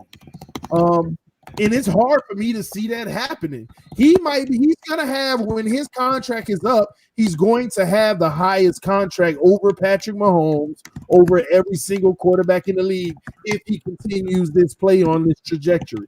I just can't see it not happening. Now, will Baltimore be the first team to say we can't do it and move on? I doubt it, but how would you feel about that, Ingraven? Is it okay that a year from now they're talking about a $42 million per year contract? Because the pace of the growth of the quarterbacks, that's where he lands, about $42 million. I think it would all depend because every year the salary cap, it moves up. 12%. 12%. So these big contracts that people are getting, they're not going to be as big a couple years from them. With Lamar Jackson, do I think it would be crazy if they were talking about it with him that early? If they were, then that would only mean good things for the Ravens because that would mean that they believe that he's earning it. So that would mean that they would be having a lot of success if they were talking about contract in his third year, like a lot of success. Because you see quarterbacks do pretty good and they still go out to that fourth, then fifth year option.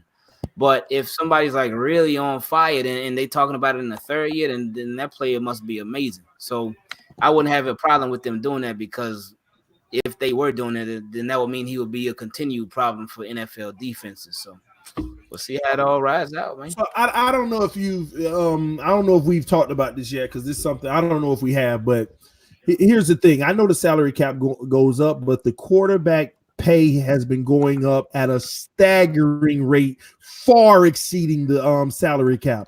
In 2021, the salary cap is expected to be about $210 million. Okay, quarterbacks usually make about 10% of the roster, which is still huge.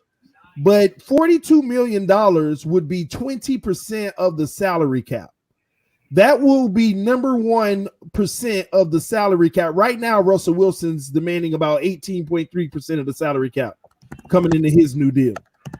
It will be 20% of the salary cap, $42 million, which is the projection on the quarterback growth per year, especially at that level. And a lot of people don't realize that's 1/5 of your team in one guy. And they also don't realize that with the remaining 158 million, whatever's left out of that, that literally puts the average player at about 3 million per year. The average player on the roster at 3 million per year. Now, we all know every team got about 20 players making about 20 million or less, right? So at the end of the day, with that being said, can you really build a roster around a guy like that? Because this is what's happening to all the other quarterbacks in the league. They get their money and then the roster depletes. Cam Newton, it happened to. I know he went down due to injuries, but it's happening to a lot of quarterbacks. So I think it really inflation. I think it depends on the type of quarterback that you have. With Lamar Jackson, he's a quarterback that, I mean, we've been seeing it this season. He doesn't need the best of the best around him in order to do well. He just needs some pretty decent pieces. Because it's not like if you ask anybody who is Ravens' number 1 wide receiver, they may think Hollywood because that was a first round draft pick, but Hollywood ain't even been eating like that. None of these receivers is really the number 1 wide. We don't have a number 1 wide receiver. We don't have that guy at wide receiver. We got 3 tight ends that could all get the job done. We got decent guys at wide receiver. They're not great. They're decent. And of course, at running back, we got a bargain running back who's been pretty good for us because Mark Ingram, like you see these running backs getting these big contracts. Mark Ingram is signed for 3 years, 15 mil, so $5 million a year. So they got him at a super cheap price. And he's been putting in a lot of work. And they still got Gus Edwards. He was an undrafted rookie free agent last year, so he's on a cheap deal. Justice Hill's a rookie this year, 4th round pick, so he's on a cheap deal. So it's not like they didn't invest a lot of money into the offense, but they did invest draft picks into the offense. Super young offense, and it's an offense that these dudes can grow together. So far with Lamar, he's been one of the quarterbacks that can do more with less. So if that continues, then I think he would actually be able to be one of those quarterbacks where you may be able to get away with it. Now, defense, they got to spend some money on defense. But with the offensive line, I got to talk about the offensive line because the offensive line has been really, really good. Ronnie Stanley, he's been one of the best left tackles in the game this year. Bradley Bozeman, who's in his 2nd year. Last year he looked god awful, but this year he's took a big leap forward. Matt Skura, who he was taking a huge leap forward, but he got hurt in the Rams game. So now we got an undrafted rookie free agent in there at center, but he's been doing pretty good. And of course, Marshall Yanda, I mean, everybody knows about him. And then at right tackle, we got Orlando Brown Jr. And his dad actually played for the Ravens too. So that was pretty cool when they drafted him. But the offensive line has been pretty good, but they are going to have to pay that offensive line. They're going to have to pay Ronnie Stanley like this year. They're gonna have to pay a lot of guys on defense too. I mean, it just depends on who they want to keep. Ronnie Stanley ain't going nowhere though. There's no way they let Ronnie Stanley go. Absolutely no way. I have a question. I think Marcus Peters is also a lock to get re-signed. But I mean, it just with the quarterback who takes a lot of money. I think another factor in building a good team and still having a competitive team is how you operate the team year in, year out. If your team is a team that throws out these crazy contracts every single year to all these different players, and then some players you end up regretting giving out those contracts and you end up cutting those players early or whatnot, then you can have dead money on the salary cap. You can have less money to spend the following year, and it can become a mess real quick. But if you have an organization that is structured with the way that they issue out contracts, then that can help you in the long run. I have a quick question. Ravens recently, they've been pretty good about the contracts and whatnot. Eric DeCosta has shown some very good traits early in his GM career. So as far as salary cap, and we're getting ready to have the most money we've ever had in maybe since I've been watching these Ravens. But yeah, so I think they are already special team this year and they can do some things this year, but I think next year they got the potential to be even better. I have a question. Go ahead. So you guys do not think that these owners are going to right this ship with the regards of the money disparity between quarterbacks and how they're demanding all this money. You don't think in the CBA agreement that's coming up and litigations that's coming up that they're not going to like bring up evidence of, you know, the Jared Goffs of the world, the Kirk Cousins of the world, the potential Dak Prescotts of the world? One of the things what I've read is that what wants to be brought to the table is they want to kind of kill the whole structure deal, and they want the best player on the team to now be the highest paid, and no longer, you know, the quarterback is automatically the highest paid because et cetera. The DN is automatically the second highest paid, et cetera. They want it to be basically turned into, if you're getting that $150 million, $200 million contract, performance based. You know what I mean? I think Goff and Wentz have really hurt the future, just like what those big contracts rookie quarterbacks were getting, you know, hurt the future, the next generation of rookie quarterbacks coming in. I think these big contracts are now going to hurt the future of the next, like Lamar Jackson getting a contract when these go through, et cetera, et cetera. But I think Mahomes is going to get his deal in before that CBA. Yeah. Isn't it up this year, right? At the end of this year? Yeah. He'll be talking right at this year. So he might see the biggest one before that CBA, right? Yeah, definitely. Well, it depends. That's if Mahomes wants it. And see, that's the thing. Like, I think some of these smarter guys are thinking like, well, how did the Patriots sustain this? Oh, Tom Brady wasn't soaking it up. And TD, you can say that and all that, but my thing is this: we don't know the heart of these people until we see it. We can just assume that they're going to win it. But these guys are making buku money off the field. It's outrageous. You actually go look at some of these guys' endorsements. And when you win Super Bowls, as Tom Brady has, and as you win Super Bowls like Tom Brady has, the more endorsements are going to come in. And it's crazy. I mean, the dude has European deals that some of y'all probably don't even know about. It's crazy. He is more global than anybody. So let me ask you this. Do you think the Cowboys are waiting to re-sign Dak, for example, based on performance, or based on waiting like a guy like Mahomes, who people think as next to Lamar, they're the pinnacle of the next generation of quarterbacks, or are they waiting for him to set the market so they can sit there and say, hey, you're not Mahomes. If he gets at $40 million, we can get you at 35, 32. I think it's a little bit of both. I think Dak understands now that they don't want to pay him what he wants.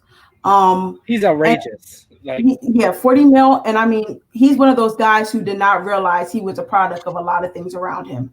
But I mean, granted, you go out and you win without Ezekiel Elliott for a couple of games against a bad team, you know, you think you'd be on the Mount Rushmore of the Dallas Cowboys, which you're nowhere near. But I think it's a little bit of both. And I think they might wait until this new CBA agreement. I think he does get franchised this year. I think they redo the structure, and they're going to be like, well, man, listen, you're not the best player on this team, so we're not going to pay you that top dollar amount. So now they also get to save themselves and, you know, contract negotiations for the future, because now they can go based off of the new CBA agreement and say, well, man, listen, we're already playing our best player, however much Zeke is getting. I forgot because I really don't care. And DeMarcus. You have to come below this mark, and this is where we have to bring you in. So Lamar Jackson taking his money, Patrick Mahomes taking his money, Dak Prescott taking his money. Every single one of them. It's going to be so different by the time the contract. See, I would want to pay a guy like Dak after this kind of season, then get a new head coach like Urban Meyer or Lincoln Riley, right? And they be more successful than me being like, oh man, like I had you at like, you know, what do you think they're going to finish? 8-8 probably at best. Who? Dallas, because what are they, 6-7 right now? Listen, Hillary's my girl, so I ain't trying to talk bad about the Cowboys right now. But I'm just saying, I'm trying to pay you at 8-8. I'm not trying to pay you at like 10-6 or 11-5. It's not gonna matter. It ain't gonna matter. He gonna want his 40, and they'll be dumb to do it. That's their loss. Yeah. For them to have Michael Gallup and Amari Cooper, and for Witten to come back, and for Zeke to have a full season. Granted, he did not start out being a Zeke old. And you had a chance. I mean, you showed that you could ball out against lesser talent, and you know your trajectory was so high. All you had to do was, you know, keep doing what you were doing, and you showed that you could not rise up to, you know, some of the better teams. I'm not even going to say the elite team, some of the better teams in this league. You really don't have too many cards to hold right now, Jack, and it's sad to say. The only thing you can say is that I know this offense. And if you bring in another guy, they're going to have to take time. But at the end of the day, you're still going to hand the ball off to Zeke. And that doesn't take too much talent to hand it off, because I think Zeke will be back to being Zeke next year with the full training camp, full mini camp, full offseason workout. Engraven, does Lamar win the MVP? Yes. Yeah. Tannehill. Listen, if Tannehill got the MVP this year. I think Russell's the only one that's competing right now. Not to that game yesterday. Oh, my gosh. Yeah, he will. As of right now, yeah. For him not to win it, he would just absolutely have to fall off really bad. But I think he pretty much got it right now. You could have talked about Cole MVP, but especially as bad as the Rams were doing, and that defense, Jameis Winston put up outrageous numbers against that team. Oh my gosh. Like that though. And did you see Evans pulled up? Evans is out for the rest of the season now too. Right, so. But anyway, I appreciate y'all having me on. I got to get off of here now. I got to put my son to bed. You see, up a little bit late right now. But. Thank you so much for tuning in, bro. I appreciate you coming through. Just one more before we out of here for you. Just had to give you my computer keeps spitting out. You should have put Peterman on there. Come on, make it real funny.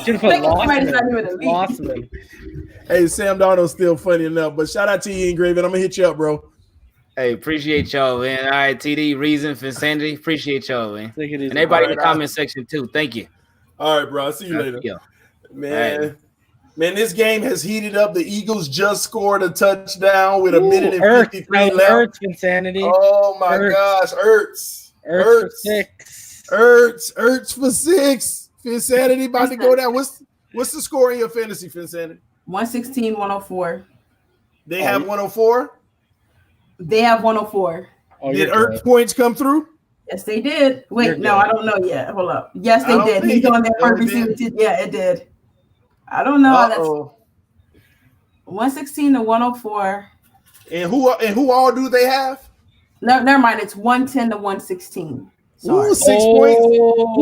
Who else do they have left? Sanders and the Philadelphia defense. Ooh, pick 6 on Eli. Pick 6 on Eli at the end of the game. No, here we go. Game-winning drive by Eli. Okay, we're about to find out. Wait, what was the first person you say they had? Who did they play for? Sanders. Running back for Philly. Miles Sanders, but he hasn't been in. They've had Scott in so far. Scott and Ajayi have been getting most of the snaps so far. I don't know what happened. Guy. How does he even have any cartilage left? Someone answer me that. Wow. So this is pretty much a dogfight at the end. We can actually watch you lose in the playoffs of fantasy live right now. Eli throws a pick 6. The Eagles get it back, and Ertz go down the field for the TD. I want the draft pick help. Throw a pick 6. I want the draft pick help. So go Eli. Man, but that's gonna hurt because if Eli scores, then Philly defense loses points. Oh, true. Man. No, that helps her, right? If the Giants score? Yeah. Yeah, it helps her. Listen. The other person has Philly's D. Oh, I thought she had Philly D. No, they do. That's why I said. I'm set at 116.5. They have 110.95. Yes, we do have points in this league, guys. Oh, wait. 116.5. And they have 110.95. Ooh, and that would put them just over the top by 0.5. 6 points for a pick 6. No, pick 6 is way worse. No, you're right, because you did readjust it. So I want the draft quarterback. Pick. Y'all are wilding. I want the draft pick. Go Eli. Listen. I don't want the Eagles to win. I don't want them to score anymore. Well, I guess you're right. How about this? Sack Eli 6 times on this drive, but they still This could be the difference. But hey, they're in position right now to take Chase Young. That's all I'm going to sit here and say. Man, listen. They're number 2, right? Well, what's the order right now? How many wins does the Giants have? They're number 2, and then how many wins though? I don't know why Washington's over us. Washington should be over if you lost to them. But how many wins is that though? Doesn't Washington only have like 2 wins? They have 3. I'm looking it up. Oh. I'm looking. Strength of schedule? Must be strength of schedule. Maybe. Because I think that's a tiebreaker. Man, listen. I'm pretty sure that's a tiebreaker for draft picks. I'm with you. Listen, I'm with you, but I mean, who else is the Redskins going to beat? I mean, we still have a chance to beat the Giants. I mean, if Eli doesn't play, we have a chance. Yeah, the Giants only have 2 wins. Yeah. And then we go up, I think. And then we can beat Cincinnati. I don't think Cincinnati. No, that means we need the Giants to win. You're right. Yeah. And I don't think Cincinnati trying to win another game. Redskins have 3? No, Redskins are 4. We're number 3 right now. No. Oh, okay. We're number 3. Diggity. Yeah. Let's go, Eli. Let's go. Right. Chase Young. You're actually correct, But man. here's the thing. Like, how many more games are the Redskins going to win? We have a chance to win potentially 2 more games. And because we know Cincinnati is not going to get to 2 if the Giants are at 2. If the Giants win, then Cincinnati may go out and try to play as hard because then Okay, listen. If the Giants win, I'm building an AJ Green shrine, and I'm gonna get an AJ Green voodoo doll, and I'm gonna put blessings on it so he comes back healthy, and they win, and we stay in the hunt for Chase Young. I'm sorry. Listen, Chase is my guy. I love Chase. I'm thinking about the future. That's Guys, that's a if franchise. if the Giants win right now, we'd be number 2 right now because they have a better conference record. Chase Young, and then move up for 2. What? They have a better conference record. We would be number 2, the second worst record because now it's virtually the same conference record, but we have 1 more loss, so it's a worse conference record right now. So if the Giants win this game, we should move up to number 2 because I believe conference record goes first, right? On a tiebreaker. I thought it was strength of schedule, from what I understand. Oh, let me see if they show that. No, they don't show strength of schedule. They don't show it, so I'm not sure. The race for Chase. But the Giants. Well, we're gonna find out, man. I know one thing, Eli. Eli to drive down, get in field goal position, Rosas, please kick it between the uprights. That's your only job, okay? Here we go, Eli Manning, pick 6. Vincentity's fantasy life is over. Eli Manning, 2 to the right, 1 to the left in the shotgun. Back to pass. Eli, quick dump off to the tight end. Got it, 7 yards. They're hurrying up. They need to bring David Tyrell in just for 1 drive. Eli Manning, there's a flag. There is a flag. We have a flag on the field. He's clapping. That's good. It might be a late hit, personal foul or something. I don't know. They're discussing it. Also, guys, do not forget to get your TD Fins merch from the store. Like I said, it is a great holiday gift to get family members to bring awareness to this channel. Holiday time. Bring some cheer and some joy, some Dolphin love from the home. Y'all like my holiday Christmas? I got one too. So maybe I should go get mine. My wife ordered it. Because she said somebody was making fun of me on the stream. She said they were making fun of my socks that I had up there, my Christmas socks. I have one of those. So she ordered me a real stocking. So I had to retire my Christmas socks from off of the wall because y'all were making fun of me. No one can ever make fun of you with that tree. What? This is a nice tree, man. That's the most amazing thing I've ever seen. They need to stop hating if they're making fun of my tree, man. I said no one can ever make fun of you because of that tree. Oh, yes, my tree is fire, man. Y'all need to go to Twitter and tweet the Dolphins at the Miami Dolphins. Tell them to get me on the floor at the draft. Oh yeah, you're gonna be the guy throwing tomatoes if Tua gets selected. No. TD, you see Professor Finesser's comment? I'm a trip him. Where is it? The last one. Can't believe we aren't arguing about Tua today, man. Let them select him. I'm tripping him off the stage, and then he's gonna be out for 3 seasons. Bro, you're reckless. Wow. Okay, everybody, please donate to the TD Bell Fund, please. Yeah, that's right. Y'all will bail me out. All y'all who realize we don't need Tua, y'all will bail me out. Listen, y'all will bail me out. We're gonna have to go full hangover, like Rain Man mode in Vegas and win some money real quick. Kevin Kelly from Facebook said we want Chase. 3rd and 3. Yes, Eli Manning. 3rd and 3. Eli, back to pass. Eli, quick dart.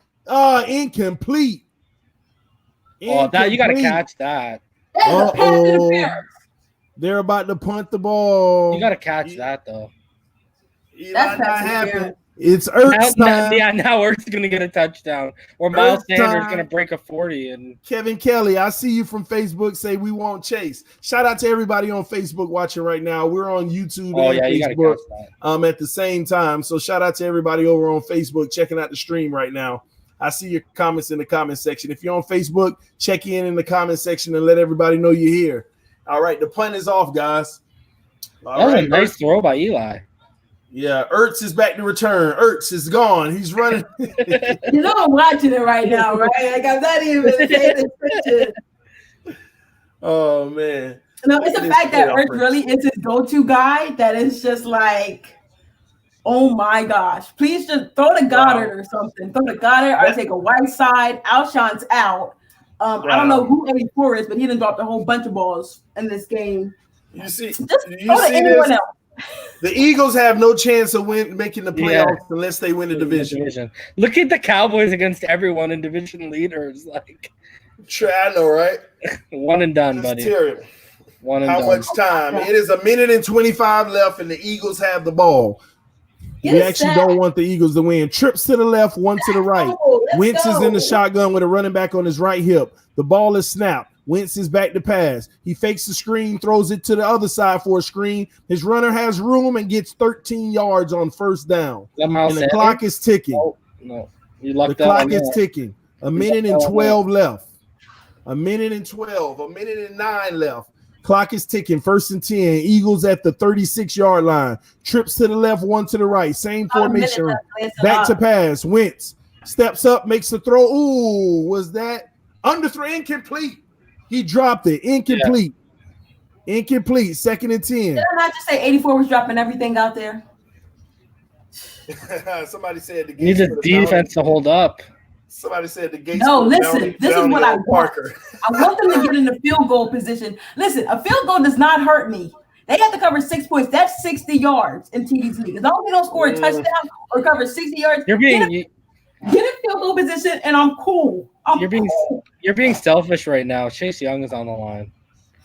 Yeah, Dylan plays. What does that mean? I just got posted on the you just got posted on the Checkdowns Instagram. There we go. Oh my gosh, is it picked? Oh, he almost intercepted it. Oh wow. Wow, it was batted at the line of scrimmage. It's gonna be 3rd and 10, y'all. It's gonna be 3rd and 10. These are the times when you need OBJ to get you a punt return. OBJ in Cleveland right now. I know, but these are telling every team. What about that? And you saw it. They showed like his talk with Jimmy, and I noticed he did it with Tom Brady too. Apparently, he's telling like players before games, "Hey, come get me," and he's telling coaches, "Come get me." Listen, let's be honest. That's crazy. I see what you mean by the touchdowns Instagram. I see it. That's what's up, man. OBJ was never a Cleveland type of guy. Oh, he likes to be in big cities. So if you ever be happy with Jarvis though, they're gonna punt. Philadelphia stopped on 3rd down. Will they go for it? Still a 6-point lead. Thank you. Did you think he's gonna be happy with Jarvis though? They are about to go for it. What? Didn't you think he was gonna be happy? Oh, are they really? Yeah. Huh? Wow, they're nuts. The touchdowns have 1 million followers. On Instagram, it says 101 followers. Listen, he would have been happy if Baker Mayfield would have been the guy he thought he was. Yeah. But he got a real quick reality check real fast. And OBJ is not one of those guys who likes to sit around and wait for the reality to change. Mm-hmm. OBJ is the type of guy, like, he wants his numbers, he wants to be talked about and all that. And he wants to be in the now. And think about it. I can see if Cleveland had LeBron and he could go do something to kill his time. They don't even have a good basketball team. Yeah. They don't have a good baseball team. So there's nothing for him to do. He's bored. Yeah. He's bored. Why would they? This is the dumbest thing ever by the Eagles if they go for it. They better punt this ball because it's 4th and 1, and it's only 19 seconds. Well, they're bringing out special teams, it looks like. The check down. Oh, I thought you said the touchdown. The check down. Let me see. The check down. Oh, okay. I wouldn't say he's a prima donna. He's just a very, like it's the social media age, He's just, He's no Antonio Brown, that's for sure. That's exactly. Yeah. Other than the one video, he's been out of trouble. He should have never went to Miami during that playoff, before that playoff game. But other than that, what does he really do? He never said anything bad about Eli, really. And he kept Eli relevant for a few years before Eli just fell off. Exactly. So, and he hasn't even said anything bad about Baker Mayfield. You feel me? Yeah. And we know what Baker's been this year. So it's not. I think that's Freddie Kitchens, though. Don't you blame Freddie Kitchens a little more? Like, you watch them in the play calling is just like mind-boggling at times. Freddie Kitchens. Way too much. They gave him way too much. You see, I took my glasses off. I could rip Freddie Kitchens up and down, but I'm going to go to the owner because the fact that you let Greg Williams walk out your building. Yeah. I don't know if that's the owner or the general manager, but whoever let Greg Williams walk out their building, don't ever. Miami better never give him an interview. Y'all mad about Greer? Y'all was mad about Greer. I'm gonna just go back to hoping that I win this fantasy because I'm not gonna. Well, it's looking tough because we got overtime. You haven't convinced me, Finsanity. It's about the team. I don't know what that means, Vic. You have to be more specific. Oh, you haven't convinced him about OBJ. Listen, OBJ is he's a talent, and he wants to showcase that talent. And Cleveland, everyone knows what Cleveland is, And I feel like if it would have worked, he would have been happy. But what player do you know that is happy playing in Cleveland? Just some of them have the minds to not talk about it as much, and they just deal with it. But I don't even think Devon Best was happy in Cleveland. I don't think Brian Hartline. I don't think any player in their right mind since Jim Brown has been happy in Cleveland. And that's just what it is. The organization is just. Bernie Kosar was happy when they paid him all that money. Yeah, there you go. Think about all the top quarterbacks that have been drafted to Cleveland, and they have just fallen off of a cliff. They're like a black hole. They suck. They just suck everything in and it disappears. Everything becomes irrelevant in Cleveland. Once you go to Cleveland, you are irrelevant. You no longer exist in space or matter or anything. It's sad. And this is why I tried to go back to go into this game so I didn't have to rip this organization like this.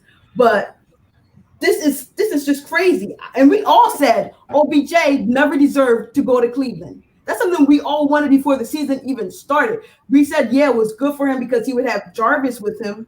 But if you know the type of player and person that OBJ is, come on. It would have only worked if Baker Mayfield would have played out of his mind. Pete's Autos asked, so what's a good place for OBJ? And I've said this before on the panel. I think a perfect place for him, but I don't think Tom Brady will be around, is New England. But it's small city, but he'll win. I think winning, if he's going to go to a market that's not in a big city, you better be a winner. If you're not going to be a winner, then don't bother. Because you got to keep that'll be the only thing that'll keep him happy. Because like what Finsanity said, if you win, endorsement deals will come. So you'll be in the media anyways, even if you're in a small market. What about the Texans? Don't you think that'd be a little crowded? Like No. with Fuller when he's healthy, Fuller, Stills, Hopkins. We're gonna let some of those guys go, but Hopkins and OBJ would be really That'd be good. disgusting. I think would be good. San Francisco. That'd be great. I think that'd be perfect for a guy like Garoppolo. And you're in the warm weather. You're not in Cleveland, so and you talk about having stuff. He played for the Giants for years. It's not about that. I mean, but he needs to be in a city, like in an actual city where he can go and do stuff. The Rams, if they weren't so above the market and having to pay Ramsey this year, that would have been okay. But they don't have the cap space because people forgot that he still got paid by the Giants, so he still has a lot of money coming with him when he comes. So an organization is going to have to be able to take on his salary too. Well, like, see, I like small market teams better, and I'd like another team that comes to mind would be perfect because you were to look at Cortland Sutton's development this year, right? I think. Have you watched Drew Lock? Yeah, he looks really good. Drew Lock. I think that's like OBJ would be perfect, right? Oh my gosh, this kid is back in the game. Oh my gosh. You put him opposite of Cortland Sutton and give Drew Lock another young guy with a big arm, another big weapon, and I don't see a lot of, like, where do you can go to Los Angeles Chargers, but who's the quarterback? Because it's going to be a broken down Rivers or someone new that they draft or sign. I think at this point we can agree anywhere but Cleveland. Yeah, pretty much. It's just sad that they don't let that young man's personality thrive. Sorry, I had to share some of the Instagram posts with the group. If y'all go check me out on Instagram, man. I sent some on Instagram that says all TD wants for Christmas is a seat at the Miami Dolphins section of the NFL draft. That is it. Come on, Miami Dolphins. I added them now. Tell them they better respond to me. Oh man. Well, but they get. Oh man, what are the Giants doing? But here's the thing: no one thought that the Eagles were covering tonight against the Giants. Correct? They weren't covering that 8, right? No. They're at least in field goal range. Who was that? Okay. You just don't want to see him get 6. Hmm. You don't want to see him get like a 15-yard touchdown because that's like 7.5 points. Yeah, but here's the thing: Miles Sanders just got a point, so it would have in TD's league. You get a point, you get points for catching the ball. So it's PPR. Points per reception. Did I do that? I don't even remember. No, he just added it as listen. Listen, Jameis Winston had 40-some fantasy points yesterday.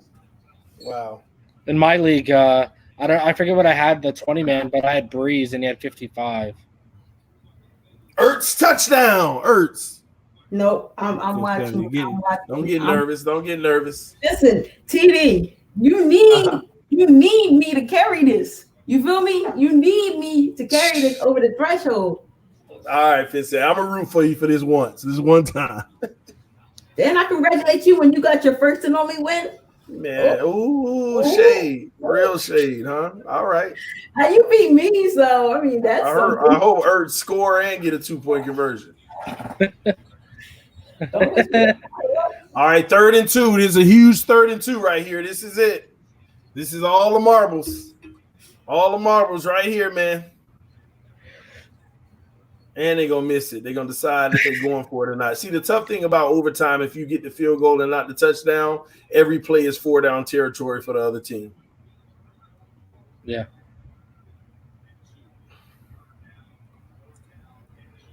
Whoo! 3rd and 2. Here we go from the 18-yard line. 3 receivers to the right, 1 to the left. They're gonna throw a toss. Good. Oh, he broke out. He broke out. 1st down. Oh, did he? Wait, where's the ball? Is that Miles Sanders? That was Miles Sanders too. They don't want to see me win.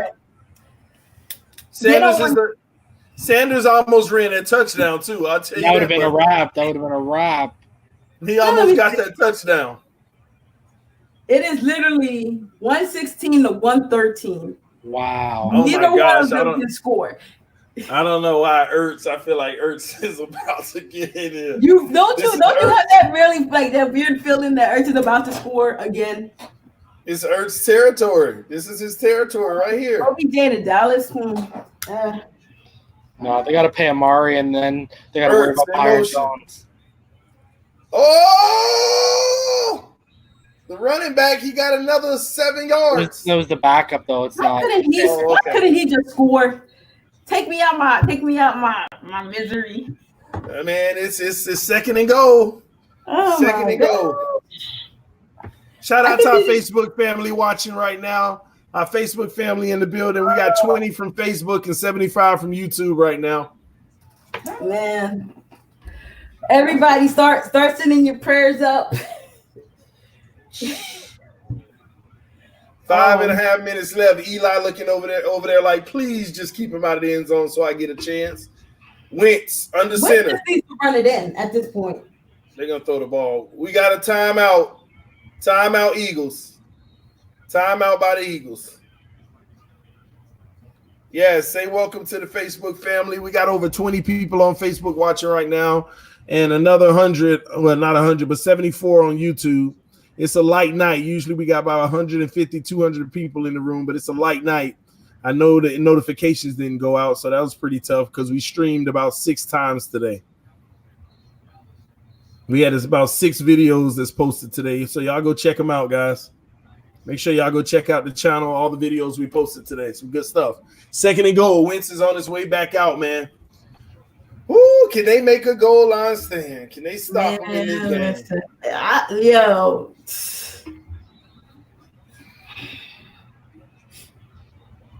Man, it's like you want to see Eli get his last shot because I don't think he's playing next week. I think he does. Here we go. Wentz in the shotgun. I think they don't risk Daniel Jones getting hurt next year. Oh, wide open. Ertz. It is Ertz. Wow. Wow. Wow. Oh, what a way to go out. Overtime. He goes out in overtime.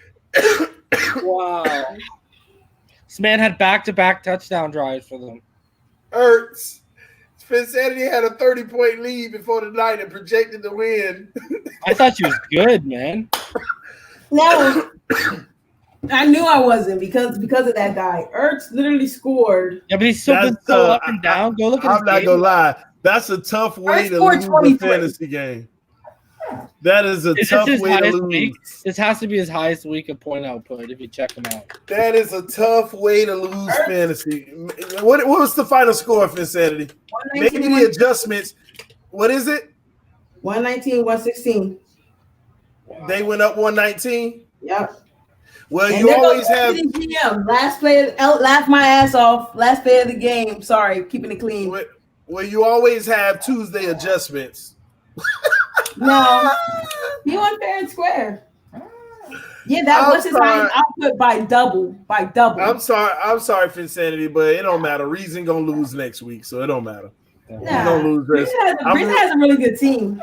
I don't want nobody to win that I talk to because I ain't make it. I'm bitter like that. How about that? Shaking Drake, right? Reason. I'm sorry. Yeah. Shaking Drake. Shaking Drake. Yeah. Yeah, as long as he has Drew Brees, Golden State. Oh my God! Yeah. What a way to go out, man! What a way to go out. I need a lot of things to go right for me to win. But anywho, guys, welcome to TD Fans Talk, home of the real Miami Dolphin fans. I appreciate y'all tuning in tonight for the live stream for the Eagles versus Giants and the panel conversation. A lot of good football. We spoke to Ingraven with who represents the team that is leading the NFL right now. We saw some good football. This makes for more drama in the NFL, especially with the Cowboys. Hoping that the Eagles lost this game, but it looks like they're still going to be fighting for their lives. Giants did what everybody knew they would do. We were hoping they would get this loss because we needed them to lose this game. Win this game. We were hoping they would get the win because that would put Miami ahead of them. So it is what it is. But Miami is sitting at number 3 right now, if you didn't know. If you're new to the channel, make sure you go to TD Fans Talk on YouTube. All my Facebook family, go find me on YouTube and subscribe to the channel, TD Fans Talk. That's where you can get primarily all the content. You only on Facebook, you only see the streams from you only get to see the streams that we do panel conversations, but you don't see the day-to-day videos that we make about the Dolphins. So make sure you go to YouTube, subscribe to the channel. Before we get out of here, I also want to give a subscriber count on TD Fans Talk because we're on our road to 7,000 subscribers. We're only about 155 away. But let me check real quick and see if that number has changed. We might have picked up a few more subscribers tonight. So y'all give me 1 second. We'll find out right now how many we have. Let's see where else. Second on the router load. Here we go. All right, you hit this. All right, cool. It's coming up. All right, perfect. So right now, TD Fans Talk has. Let me move over here. Oh, what's taking so long? There we go. 6,849 subscribers. So I think we got another 4 on this stream alone. So we're about 151 subscribers away from 7,000. So we appreciate everybody who shares the videos, let other people know about the channel. Thank you again, Finsanity 5 and Reason, for coming through and joining us. It has really been fun. It has been a great pleasure to have you all here hanging out with us. I love doing these streams, and I love you all's interaction and your feedback from them. Any last words before we get out of here? Man, listen, great stream. It's nice talking to Engraven. Chef Jew, I am okay. Now I can, just, I guess, sit back and relax and watch. Good luck to you, Reason. I hope you take it home. And this is on me. I sat Patrick Laird and I started Sony Michelle, and that's an 8-point difference. And that right there, those are the breaks of doing this league. But it was so much fun. Hopefully more join next year. It was definitely top 3 teams are now out. So Reason, go handle it for the mods, man. Go and take care of it, Reason, man. Handle it for the mods, man. Handle it for the mods, man. Yes, sir, right? Mr. Bruce Jones, Elder Bruce Jones. I will catch up with you later. Any last words, Reason? No, it was a really good stream. It was pretty informative. I like talking with Engraven. Got to pick his mind a little bit about. We definitely talked a lot of Lamar, so picked his mind about that. Finsanity had some good questions. Overall, it turned into much more than just watching Monday Night Football, and that happens a lot with these panels. So, I mean, we did miss the excitement of EM versus ball game, but Engraven substituted nicely for that tonight. So, always a pleasure to be a part of the stream. Always a pleasure to take part in some of the questions I answer in the comments, and thanks for having me. No problem. Thanks for being here as always. What was that? Are we live tomorrow? Yeah, we live tomorrow, Finsanity. Don't be bitter because you lost your fantasy game. Don't be bitter because you lost. I need a vacation. Listen. Don't worry about it. I go in the system and I'll put Laird in. No, listen. I made a mistake. Yeah, all season, just like I beat you 2 weeks ago. So hey, it is what it is. You beat me with my 5th quarterback. It doesn't matter. You lost. You lost to the worst team in the league. You lost to the worst team in fantasy. It wasn't my first time. It's not my first time losing to the worst team in fantasy. You went into the playoffs not hot. Listen, and I'll tell you something. I was the 3rd ranked team throughout the season in a 20-man league, and I picked. Where it got you? It got the same place as you. But weren't you supposed to school us? Weren't you supposed to school us? Weren't you supposed to school us, man? Listen, TD. Misery next company. I appreciate you hanging out with me. Next year, you're going to get this smoke. And I'm taking off tomorrow just because of these comments. Taking off tomorrow. I will be in the chat section. Oh, man. All right, y'all. Love y'all, man. As always, y'all stay blessed. Hey, tune in to tomorrow, guys. We're here tomorrow. More live streams. Can't wait, guys. Love y'all. This is TD Fans Talk, home of the real Miami Dolphin fans. Y'all get y'all some good sleep and good night. Peace. Happy holidays, everybody. Love you.